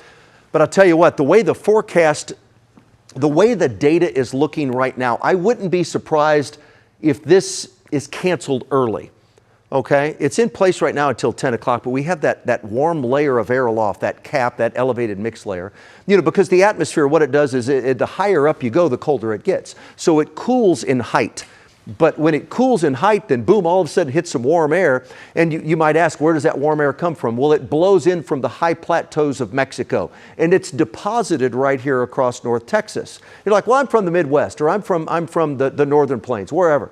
I've never heard anybody talk about it up there. It's like, well, because it's not where you are. We're closer to the source region. The source region is northern Mexico, the high plateaus of Mexico, and that warm air blows and it's deposited here about 10, maybe 15,000 feet above Dallas, Fort Worth, and across North Texas. It just doesn't make it up into parts, and maybe at times it can make it as far north as parts of the Midwest. But if you're from Minnesota, it's not going to make it up there. There's just areas to the north it just doesn't go that far. But right now, I mean, it's all quiet. Watch, you see how these just try to fire up right here? Watch this little one here. Fires up, then another one right here, then it just fizzles out. You see that one? I mean, that's what they're doing right now, because it's just trying to tower up, then it hits that warm layer of air aloft around 12, maybe 15,000 feet, then it just fizzles out. And that's great news, because I'd like to have some more rain, but man, I don't want, you know, thunderstorms with golf ball size hail, 70, 80 mile an hour winds, and a tornado or 2 or 3 across the area. Clouds are in place right now. And so what do you need to break the cap? Well, you need a dry line. That's well to the west of North Texas right now. You need a cold front. That's not even in the state of Texas right now. Or you need heating of the day. You need that heat of the day to break the cap. If it doesn't happen in the next hour, once the sun is at the horizon, it's not going to happen tonight. We'll have some thunderstorms tomorrow morning as a cold front moves through, but that's about it. There's 8 o'clock. There's 9. See what I'm talking about? There's 10 o'clock. That's why I believe that tornado watch may be canceled early. There's 10 o'clock, there's 11, there's midnight. It's a pretty quiet evening. Once again, and you ask, well, how come you guys can't forecast this? Well, the difficulty is we can't measure. There's no tools out there right now that can measure every square inch of the atmosphere at 10, 15,000 feet, or really down here on the surface. We just don't have that kind of data available. I wish we did, but we just don't have that. There's 1 o'clock in the morning, there's 2, there's 3, you can see some rains moving in, 3, 4 o'clock in the morning, there's 5, there's 6 a.m. Now the cold front's moving in. That's the lift we need. We don't have the lift this evening to break the cap. There's no cold front moving in. It's there tomorrow morning. See how wet it is at 8 o'clock? There's 9 o'clock. So if we have any severe weather, it's going to be tomorrow morning. Then we could have some thunderstorms, maybe an isolated thunderstorm in the afternoon. There's noon, there's 2, there's 3, there's 4, there's 5, there's 6, there's 7. So it's not going to rain all day. Pretty wet morning. If the kids have plans tomorrow morning or games or anything like that, odds are, parents, you're going to be able to sleep in, because we're going to have some rain around, and at a minimum we'll have some lightning around. We're not going to have the kids out on the field when that happens. 60, that's the low tonight. That may drop to 0, okay? Now overnight the rain chances and the rain coverage goes up. So it's a fairly wet morning tomorrow, then just some scattered rain in the afternoon. But most of the rain's in the morning and not nearly as warm. Tomorrow we'll hit 67 for the high. The next 14 days, there's our WFA Weather Alert Day. We don't have one on Sunday or Monday, but I have dry weather and sunshine on Sunday. Sunday we hit 71. 80 on Monday, a little bit of rain. Tuesday and Wednesday, especially Tuesday, that could be an interesting severe weather day. High of 76. Maybe a few thunderstorms on Wednesday. Another weather alert days next week. We'll dig into the details of that more. Then after that, we cool off and look at Thursday. Sunshine at 67, Friday at 73. Hey, you ready for next weekend? This weekend looks a little wet, especially on Saturday. Next weekend, I like it. 70s. And then some 60s and 70s that follow that. So the first 7 days, a little bumpy. The final 7 days, pretty darn nice.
Well, good evening, everyone. Yes, we have a tornado watch in effect for the entire Dallas-Fort Worth area and locations north, up the Red River and then right up into Oklahoma. That's until 10 o'clock tonight.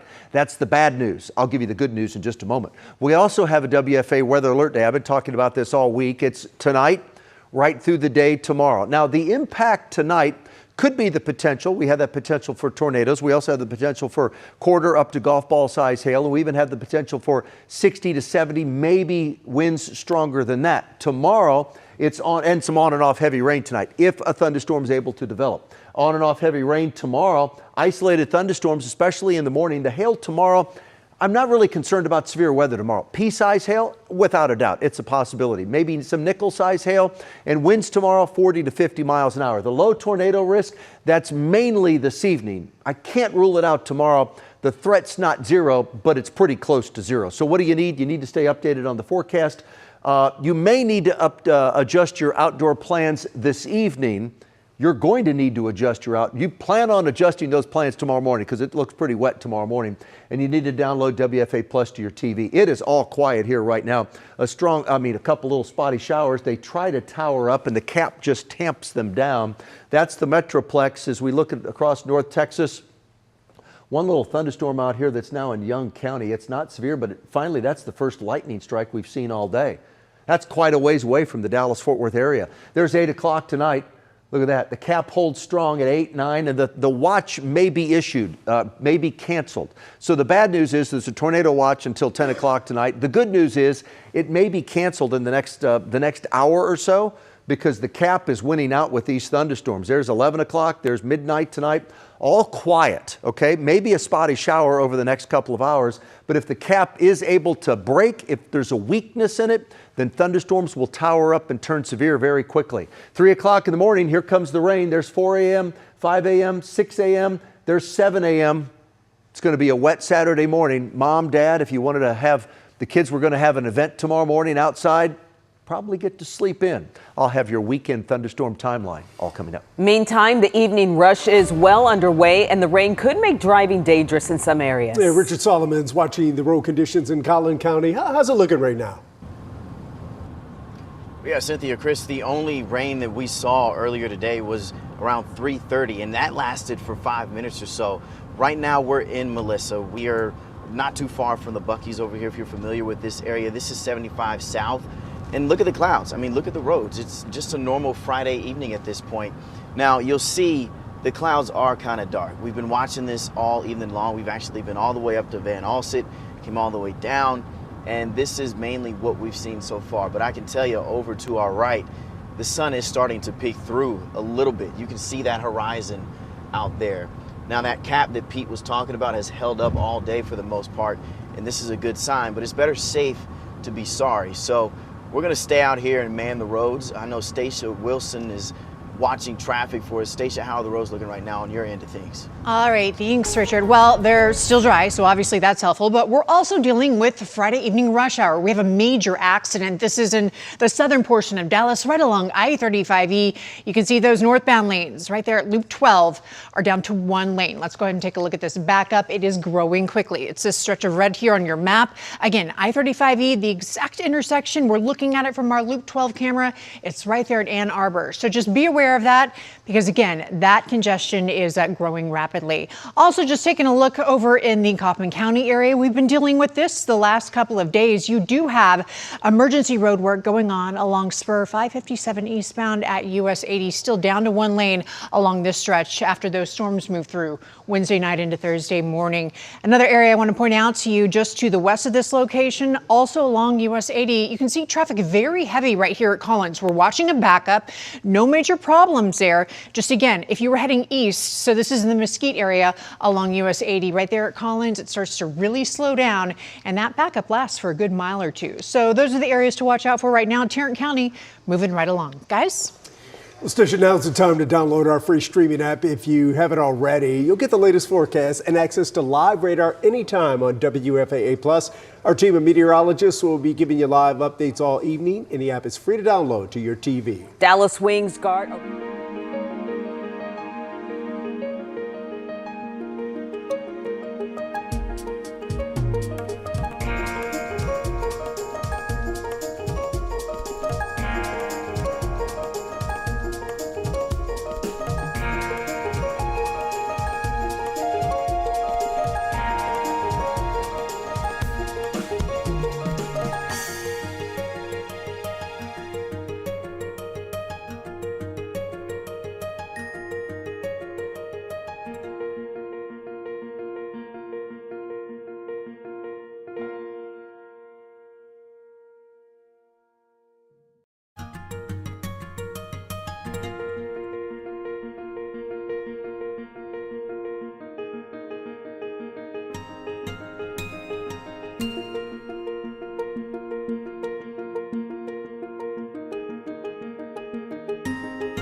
So, Pete, you say we're under a tornado watch, and if we have plans for the kids tomorrow morning, might be a washout.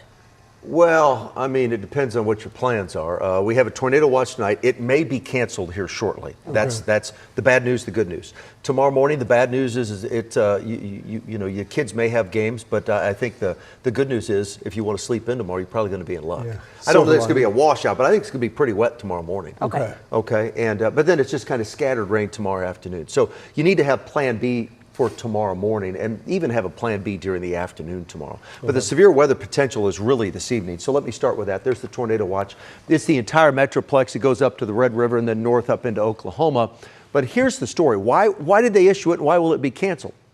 Well, they issued it because some of the parameters are in place for severe weather to take place, and that would be in the form of tornadoes. So I'm talking about the cap, and I'll explain that in a moment. But where does the cap come from? Remember, it's that warm layer of air aloft. So here we have the Mexican plateau. We have these higher elevations, you know, 3,000, 4,000, 5,000 feet, and warm air on these high plateaus of Mexico just stream into North Texas. So an approaching storm, and we have one well to the west of us right now, out around the Four Corners region. These approaching storms pull that warm air anywhere from 3 to around 9,000 feet above North Texas. And right now the cap is situated about 8,000 feet above us at this point. That's that warm layer of air. So what exactly is it, and how does it take place, and what's the evolution of this? Well, what we have is this, you kind of feel it, the moisture in the air. We have this unstable air that's rising. So it's near the surface and it rises rapidly to try to make thunderstorms. And when that process starts to develop, this unstable rising air, it bumps into that. That's the warm, stable air, and that rising air is blocked by the cap, which actually acts like a lid. It really prevents thunderstorms from it'll allow them to form. They'll form underneath it, but they can't break through that cap to mature. And when they can't break through that cap to mature, those thunderstorms just collapse. And that's what we're seeing right now. For example, watch this in Denton County. We have watch this little thunderstorm right there. See that? Poof, it just falls apart. We might have one little lightning strike, and then it just falls apart. It's beautiful. Because if you don't have a cap, then you could have some really serious supercell thunderstorms that are just notorious for producing golf ball size hail, baseball size hail, big tornadoes, and all of that stuff. And we don't want that stuff in North Texas. We want the rain, and we'll have that later tonight. So right now, there we go. Things are falling apart as they try to develop. There's 8 o'clock, 9 o'clock, all quiet, 10 o'clock. There's 11, there's midnight. That's our evening. That's why I believe all the models are finally latching onto this and keeping us dry. I mean, we could have a sprinkle or a spotty shower, but right now that looks like that's about it. But this is something we keep an eye on as we head through the next several hours. There's 1 in the morning, here's 2 in the morning. Let's head towards sunrise. 3 a.m., 4 a.m., see, here comes the rain.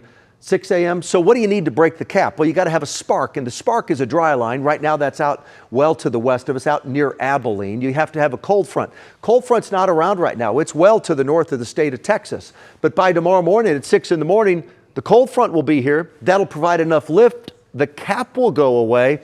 Thunderstorms become widespread. There's 7 o'clock tomorrow morning, and most likely, Mom and Dad, you're going to be able to sleep in tomorrow. I know the kids will probably make up the game a little bit later, but there's 7 in the morning, there's thunderstorms, 8 in the morning, there's thunderstorms. And what kind of severe weather could we have tomorrow morning? This is mainly heavy rain. Some pea-size hail, maybe up to quarter-size hail, some 40-mile-an-hour winds, maybe a little stronger than that, but this isn't a big severe weather situation tomorrow morning. It's mainly heavy rain. 9 in the morning, it's still raining. Then it's kind of on and off. There's noon, 1 p.m., 3 p.m., 4 p.m., 5 p.m., 6, there's 7 p.m. All right, there we go. I like that kind of a forecast on a Friday night in early March. Scattered thunderstorms, if they're able to break through the cap, and right now nothing has broken through. Some of those could be strong to severe. 60, that's our low tonight. I have 30%. It may drop to 0 this evening, and then it'll go up to around 50, 60% Saturday morning, and that's where we start tomorrow. 60%, at least 60% of us see rain tomorrow morning. In the Metroplex, it may be 100% coverage, but remember, our forecast isn't just for the Metroplex, it's for all of North Texas. So rain mainly in the morning, scattered in the afternoon, 67. It'll be cooler tomorrow. And then look at that, sunshine on Sunday, 71. And don't forget, I've been talking about this for 13 days, the time change. Cynthia told me yesterday it's the first time she heard it. True story. 71, that's the high on Sunday. We have rain on Monday, weather alert days Tuesday and Wednesday. Some of those days we could have Tuesday and Wednesday next week. Maybe some hail, maybe some gusty winds. That's in the forecast. And then we're dry Thursday and Friday. That's the first 7 of the 14 days. A little bumpy the first 7. Cynthia, look at the second 7 days. That's pretty nice. I'm still focused on the 1 hour of sleep I'm going to lose this weekend. Oh, man, you just get fixated on that. But the final 7 of the 14 days, it looks beautiful. It really does. But time.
tornado watch has been canceled.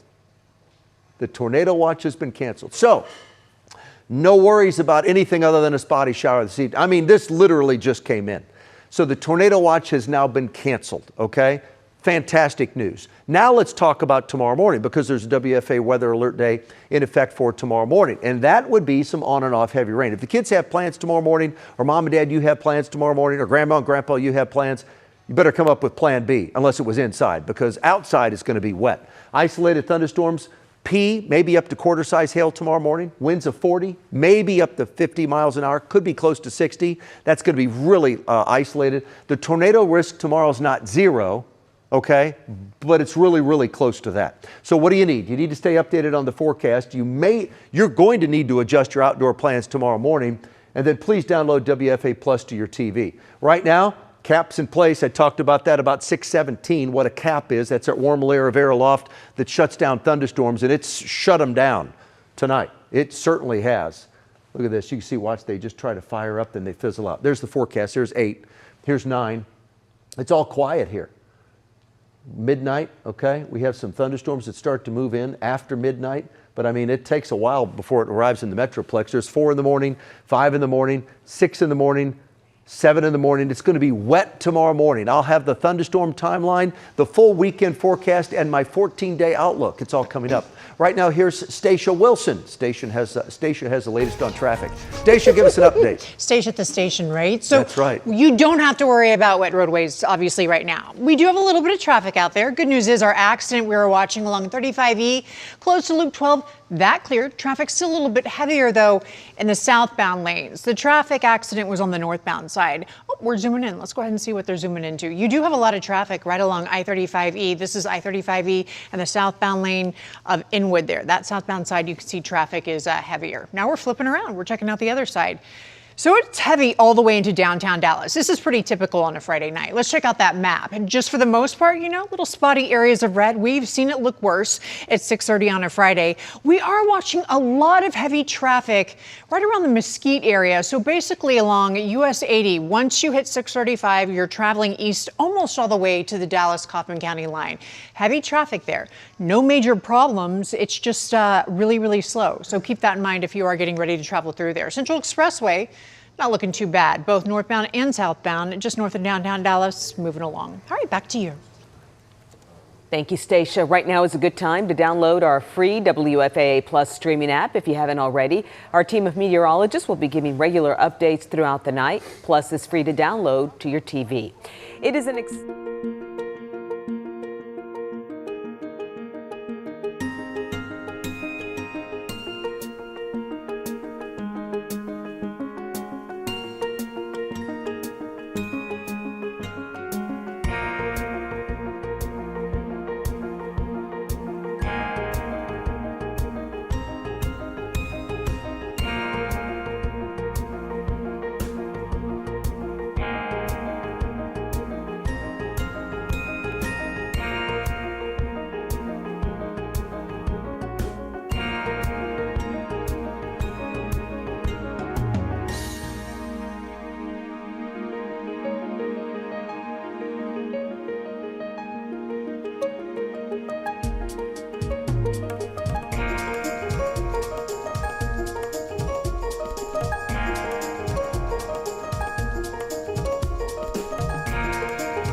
south at 15, gusting to 21.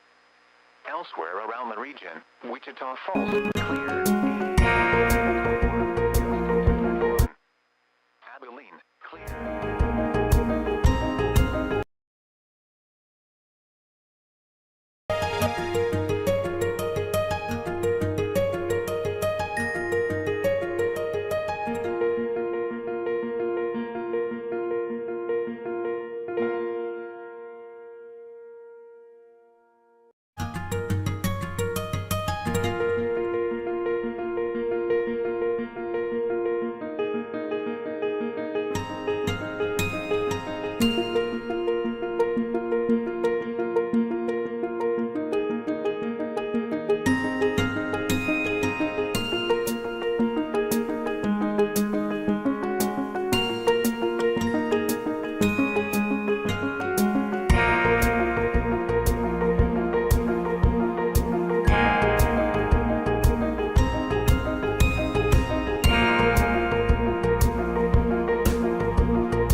Good evening, everybody. I'm meteorologist Jesse Hawila. I am watching one lone thunderstorm here in Collin County. It is now moving just north of 380. It's in the Prosper area, so we'll zoom in a little bit tighter here. It's starting to split. You see how this one cell is starting to kind of break apart into two pieces here. Right now, the only reports I've seen are some really heavy rain and some pea-sized hail out of this in Frisco.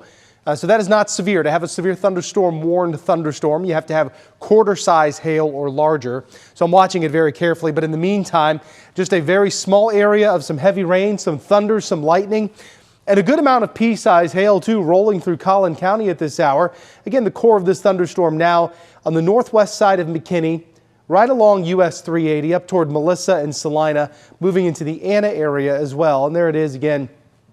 That thunderstorm right now with some heavy rain. The core where the pea-sized hail would be falling is right here in between Prosper, east of Salina, or on the east side of Salina, I should say. And there it is as it moves off to the north. Again, this is on the process of trying to split.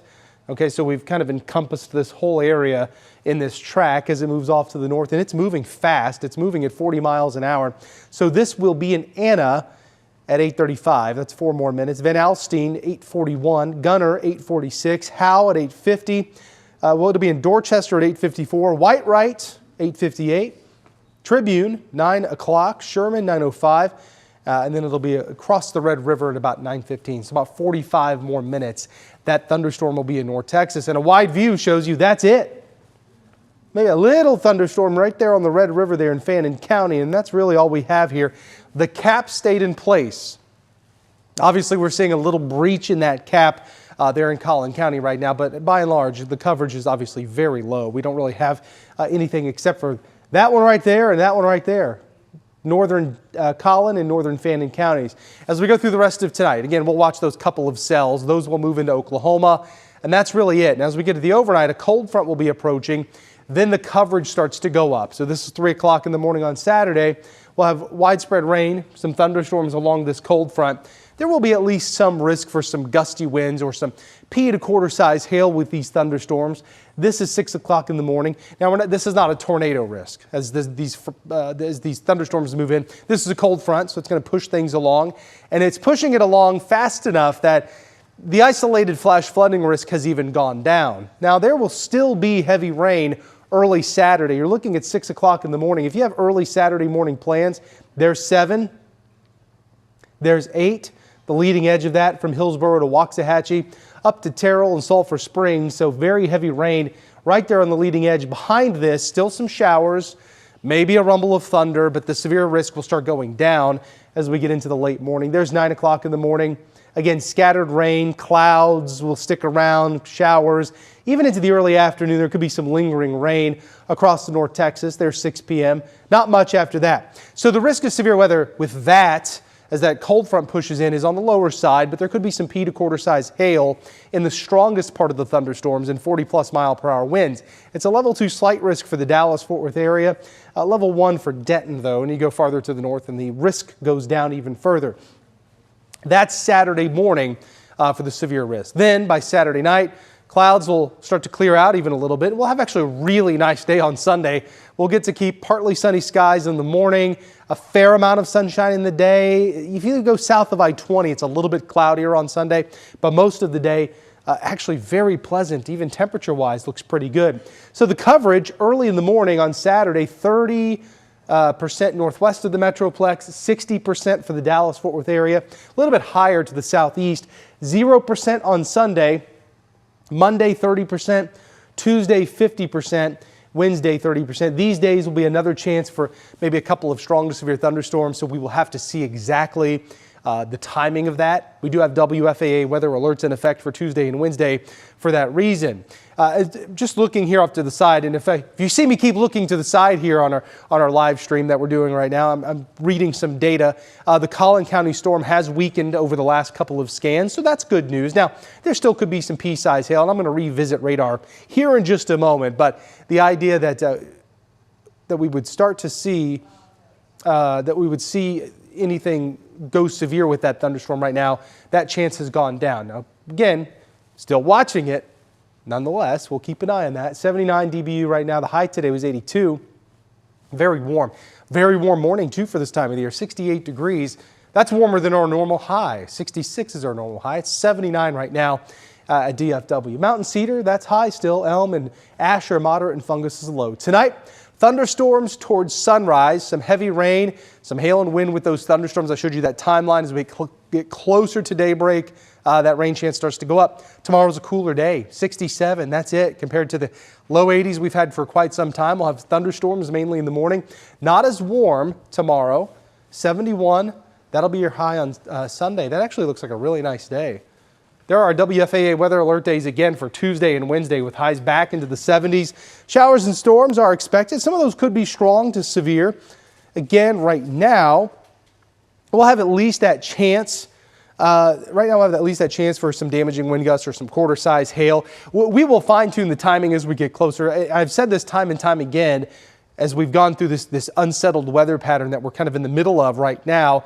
Timing out each individual wave is extremely difficult more than a day or two in advance. So right now, I would say the higher coverage of rain is Tuesday night into early Wednesday morning. And then after that, we get a period of tranquil weather. That'll be nice. March 12th, 67 and sunny. And then as we get into that following weekend, temperatures will go back into the 70s. And it looks like we'll be dry for a little while. So there you go. That's your 14-day. I want to get back to the radar here. Dallas-Fort Worth area radar, that's really the only spot in North Texas that has any sort of activity. Now, I'm watching here for a couple of little updrafts trying to take place in northern Dallas County. The one that did take off into Collin County now, that thunderstorm, again, the last couple of scans have shown it coming down in intensity as it begins to split. Now, we had that cap in place. Remember, the cap, and we're going to talk about this nonstop, because it is a huge player in our weather. In fact, you can go to WFAA.com if you'd like to read more about the cap, what it means, what it is, where it comes from, what it does to our weather. I've said this before as a joke. It's not just an excuse for a forecast that was missed. That's not really how it works. What it is you have the atmosphere in place that we did today, the environment in place for robust thunderstorm development. There's a lid on the atmosphere. It takes a lot to get that lid to come off. We need a lifting mechanism of some kind. We didn't really have a big front in the area. We didn't really have anything like that. But we did have some convection take off here over the last 30 minutes or so. And you see how fast it went into a big thunderstorm. That's a small breach in that cap. That warm air aloft prevents these thunderstorms from bubbling up. And if you can get a little hole in it, the thunderstorms can take off. Now, with that being said, this one, while it's a pretty healthy thunderstorm in northern Collin County now, has shown at least a couple of signs of weakening over the last few scans. And I hope that continues to be the case. Now, good heavy rain, and I did see reports there of a good amount of pea-size hail in parts of Frisco as this thunderstorm cell moved right across the Sam Rayburn Tollway, right across US 380, and now it's in northern Collin County near Melissa and Anna along 75 and west of 75. That's the core of those thunderstorms. There's Prosper, there's Salina, that's Preston or 289. You get east of that, so it's sitting kind of in between 75 and Preston right now. Some pretty heavy rain, some small hail is certainly falling, but again, this is not a severe thunderstorm. A severe thunderstorm, you have to have inch in diameter hail. That's about the size of a quarter. This is pea-size hail. I'm not seeing any wind gusts. I'm looking over here. If I'm looking over here, I'm looking at some reports. Not getting any wind reports with this either, but just some heavy rain and quite a bit of hail with that one. Another area that I'll be watching again is down here in northern Dallas County. Another little shower trying to take off at this point. Looks like it's struggling. It is kind of in the wake of that first thunderstorm that rolled through. So it may struggle a little bit harder than that. Put a track on this for you. There's again that northern Collin County storm moving to the north fairly quickly, 40 miles an hour right now. It's right along 75 near Anna. There it is as it moves to the north. Could clip Sherman if it can keep itself together. May have some rumbles of thunder and maybe some small hail there in Sherman. Blue Ridge 842, Van Alstyne 845, Farmington 848, Cannon 850, Howe 853, Whitewright 901. Ida, a little bit after that. Eli, same thing. Sherman, again, 907, and then it enters into Oklahoma around 915. That is that individual cell. But off to the southwest, closer to Carrollton, near Plano, there's a couple sprinkles falling, so we'll kind of watch that area there too. That may be another updraft trying to take off. If it can breach through the cap, and it does so, we might see another little shower or little thunderstorm roll through. Let me zoom in on that for you. So there's that one cell that took off. Now it's in northern Collin County. That area, though, right there, kind of in the Carrollton, Richardson area, now moving into Plano. That area we'll keep an eye on as well, but looks like that updraft is actually having a hard time getting going. Couple little scans there. You see how it weakens. Let me go back in time. This is what you're looking at is the cap in action. The cap in action. Look, let me go back a couple of scans. I'll go individual scans. Okay, so you had this in northern Dallas County. You had this scan. See the yellows? That would represent slightly steadier rain. And then we go forward a scan. You see how the yellows start to dissipate? The green becomes lighter and lighter, and then it starts to fade out as it moves into Plano. So what's happening there, and in fact, I'm going to go to the cap explainer and explain it to you.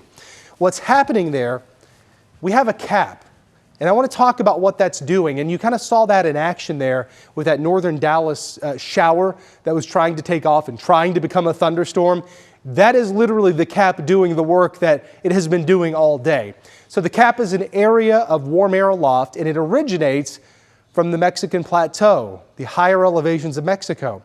So what happens is when we get these storm systems rolling in, we get southwesterly winds thousands of feet above the surface, 3,000 to 8,000 feet at times, maybe 9,000 feet above the surface. That warm air gets pulled into Texas.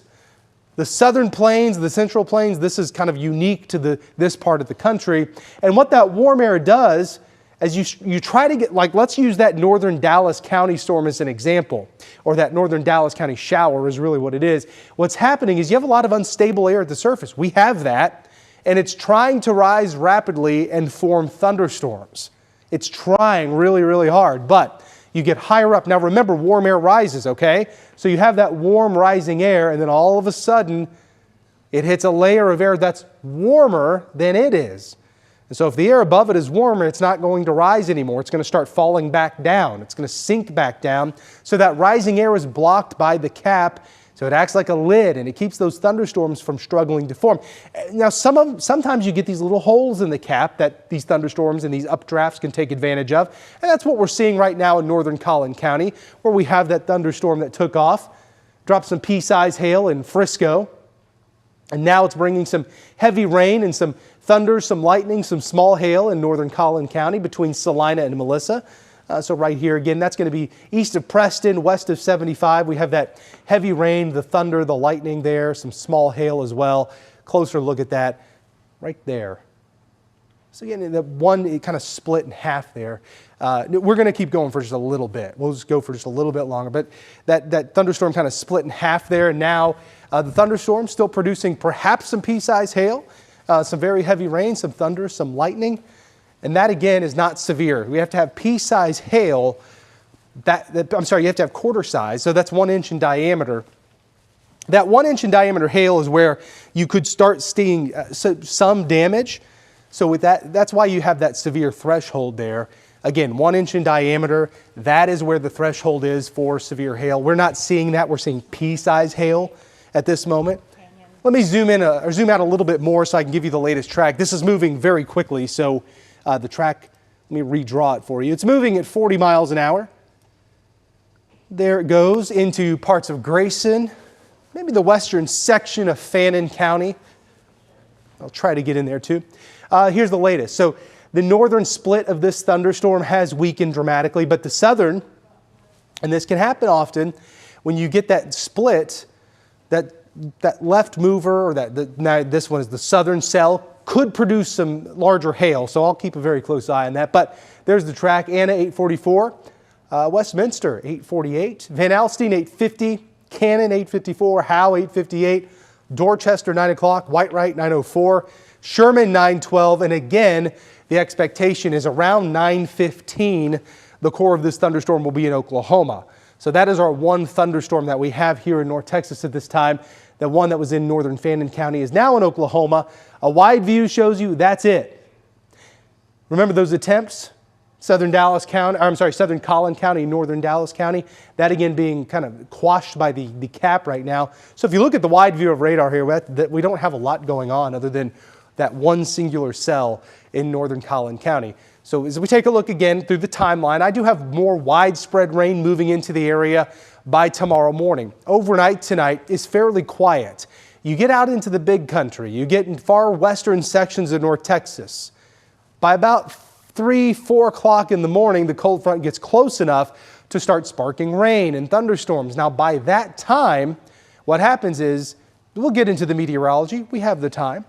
So at the surface now, we're in the middle of the warm sector. We have southerly winds at the surface, southeasterly winds. That's really conducive to see these thunderstorms that pop up become supercells, and they can produce some large hail. It's what we're seeing right now. At least it's trying to. It's just pea-sized hail at this moment. Now, what's going on later tonight? We have a cold front that's sweeping in. That will turn the winds more southwesterly. And then with that southwesterly flow at the surface and the same type of flow aloft, that kills the tornado risk. It brings the hail risk down in terms of size potential. It goes back down to peas, maybe dime or nickel size hail, and the wind threat starts to go down too. So with this, early Saturday morning, even though the coverage is much higher than what we're seeing now, the intensity of these thunderstorms will not be as strong as that singular cell there in Collin County, but some heavy rain. Don't get me wrong, I say that, but I want you to understand, you will see some heavy rain tomorrow morning. Very early on in the morning, some thunder, some lightning, some heavy rain, fairly widespread at 7 a.m.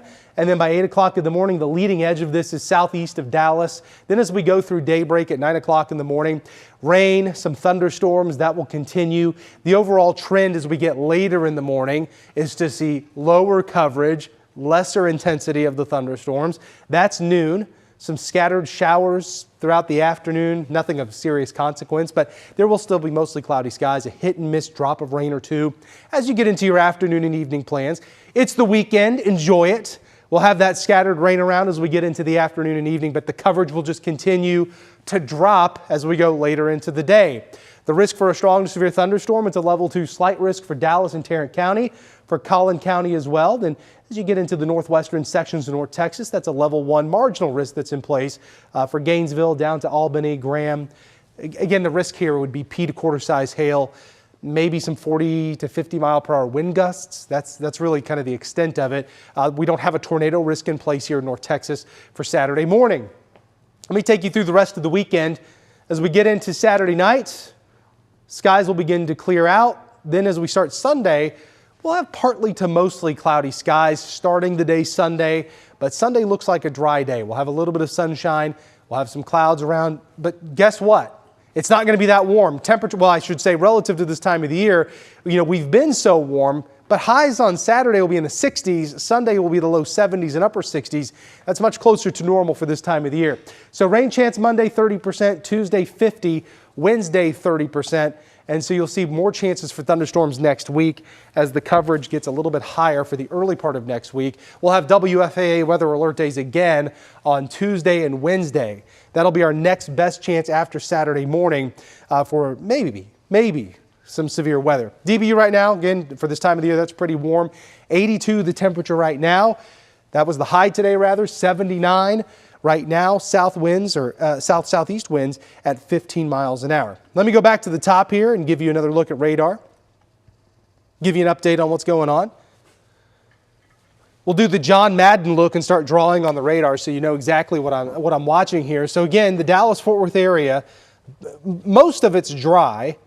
But if we zoom in to the northern portion here of Collin County, now this is getting very close to the Grayson and Fannin County areas. You see how that one cell, let me put a pause on radar here.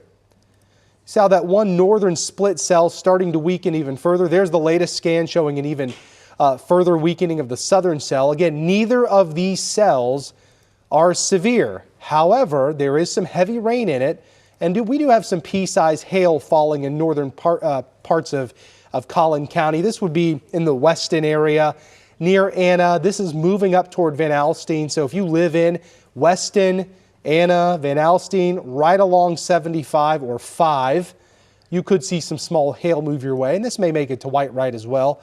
Put a track on the stronger of the core for you right here. Again, 40 mile per hour motion to the northeast. Farmington 856, Cannon 859, Howe at 901, Tom Bean 907, Whitewright 911, Ida 913, and Eli at 9:16. Again, that's that one thunderstorm cell there in northern Collin County. And just for your reassurance, for anybody watching that, you've been following with us and wondering, are we going to get these big thunderstorms today? We had this one try to take off, the cap doing its job and shutting it right back down as it moves to the north. We had this other little attempt for a shower trying to take off here in northern Dallas County. Go back here. This is 8:35. See this right here? Carrollton, Richardson. We go a couple scans forward. There's 8:40. See how it kind of fizzles out? There's 8:45, and it's gone. That again is the cap doing its job.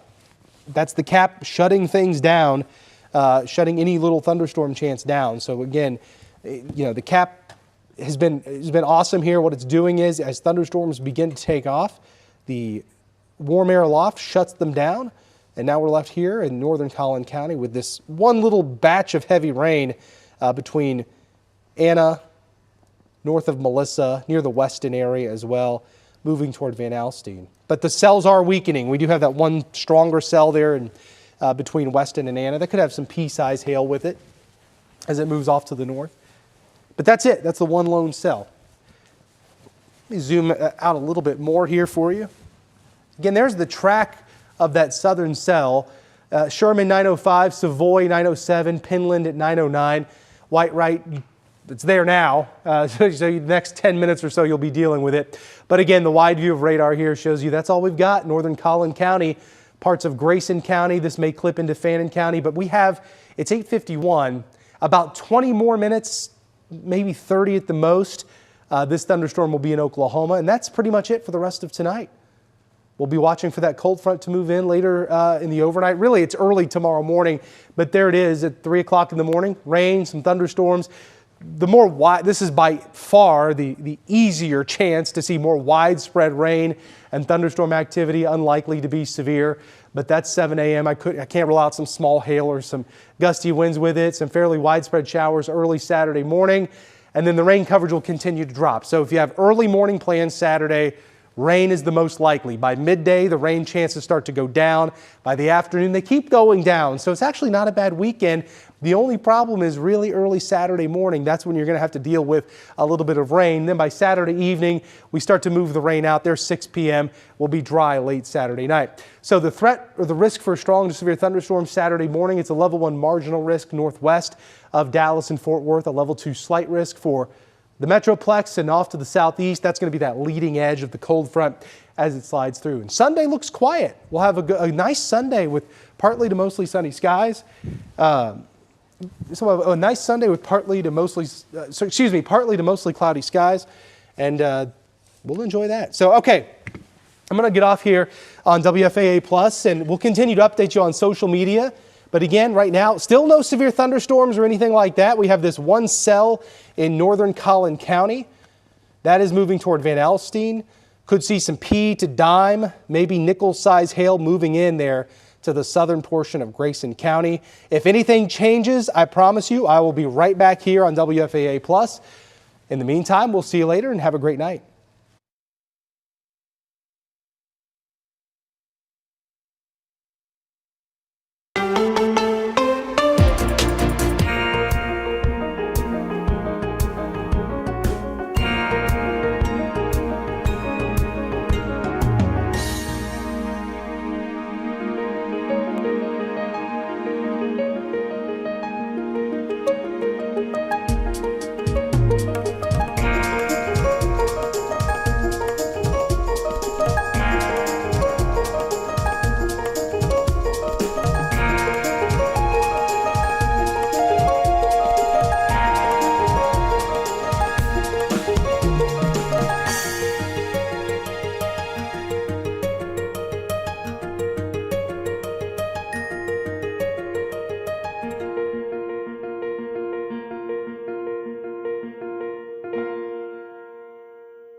you.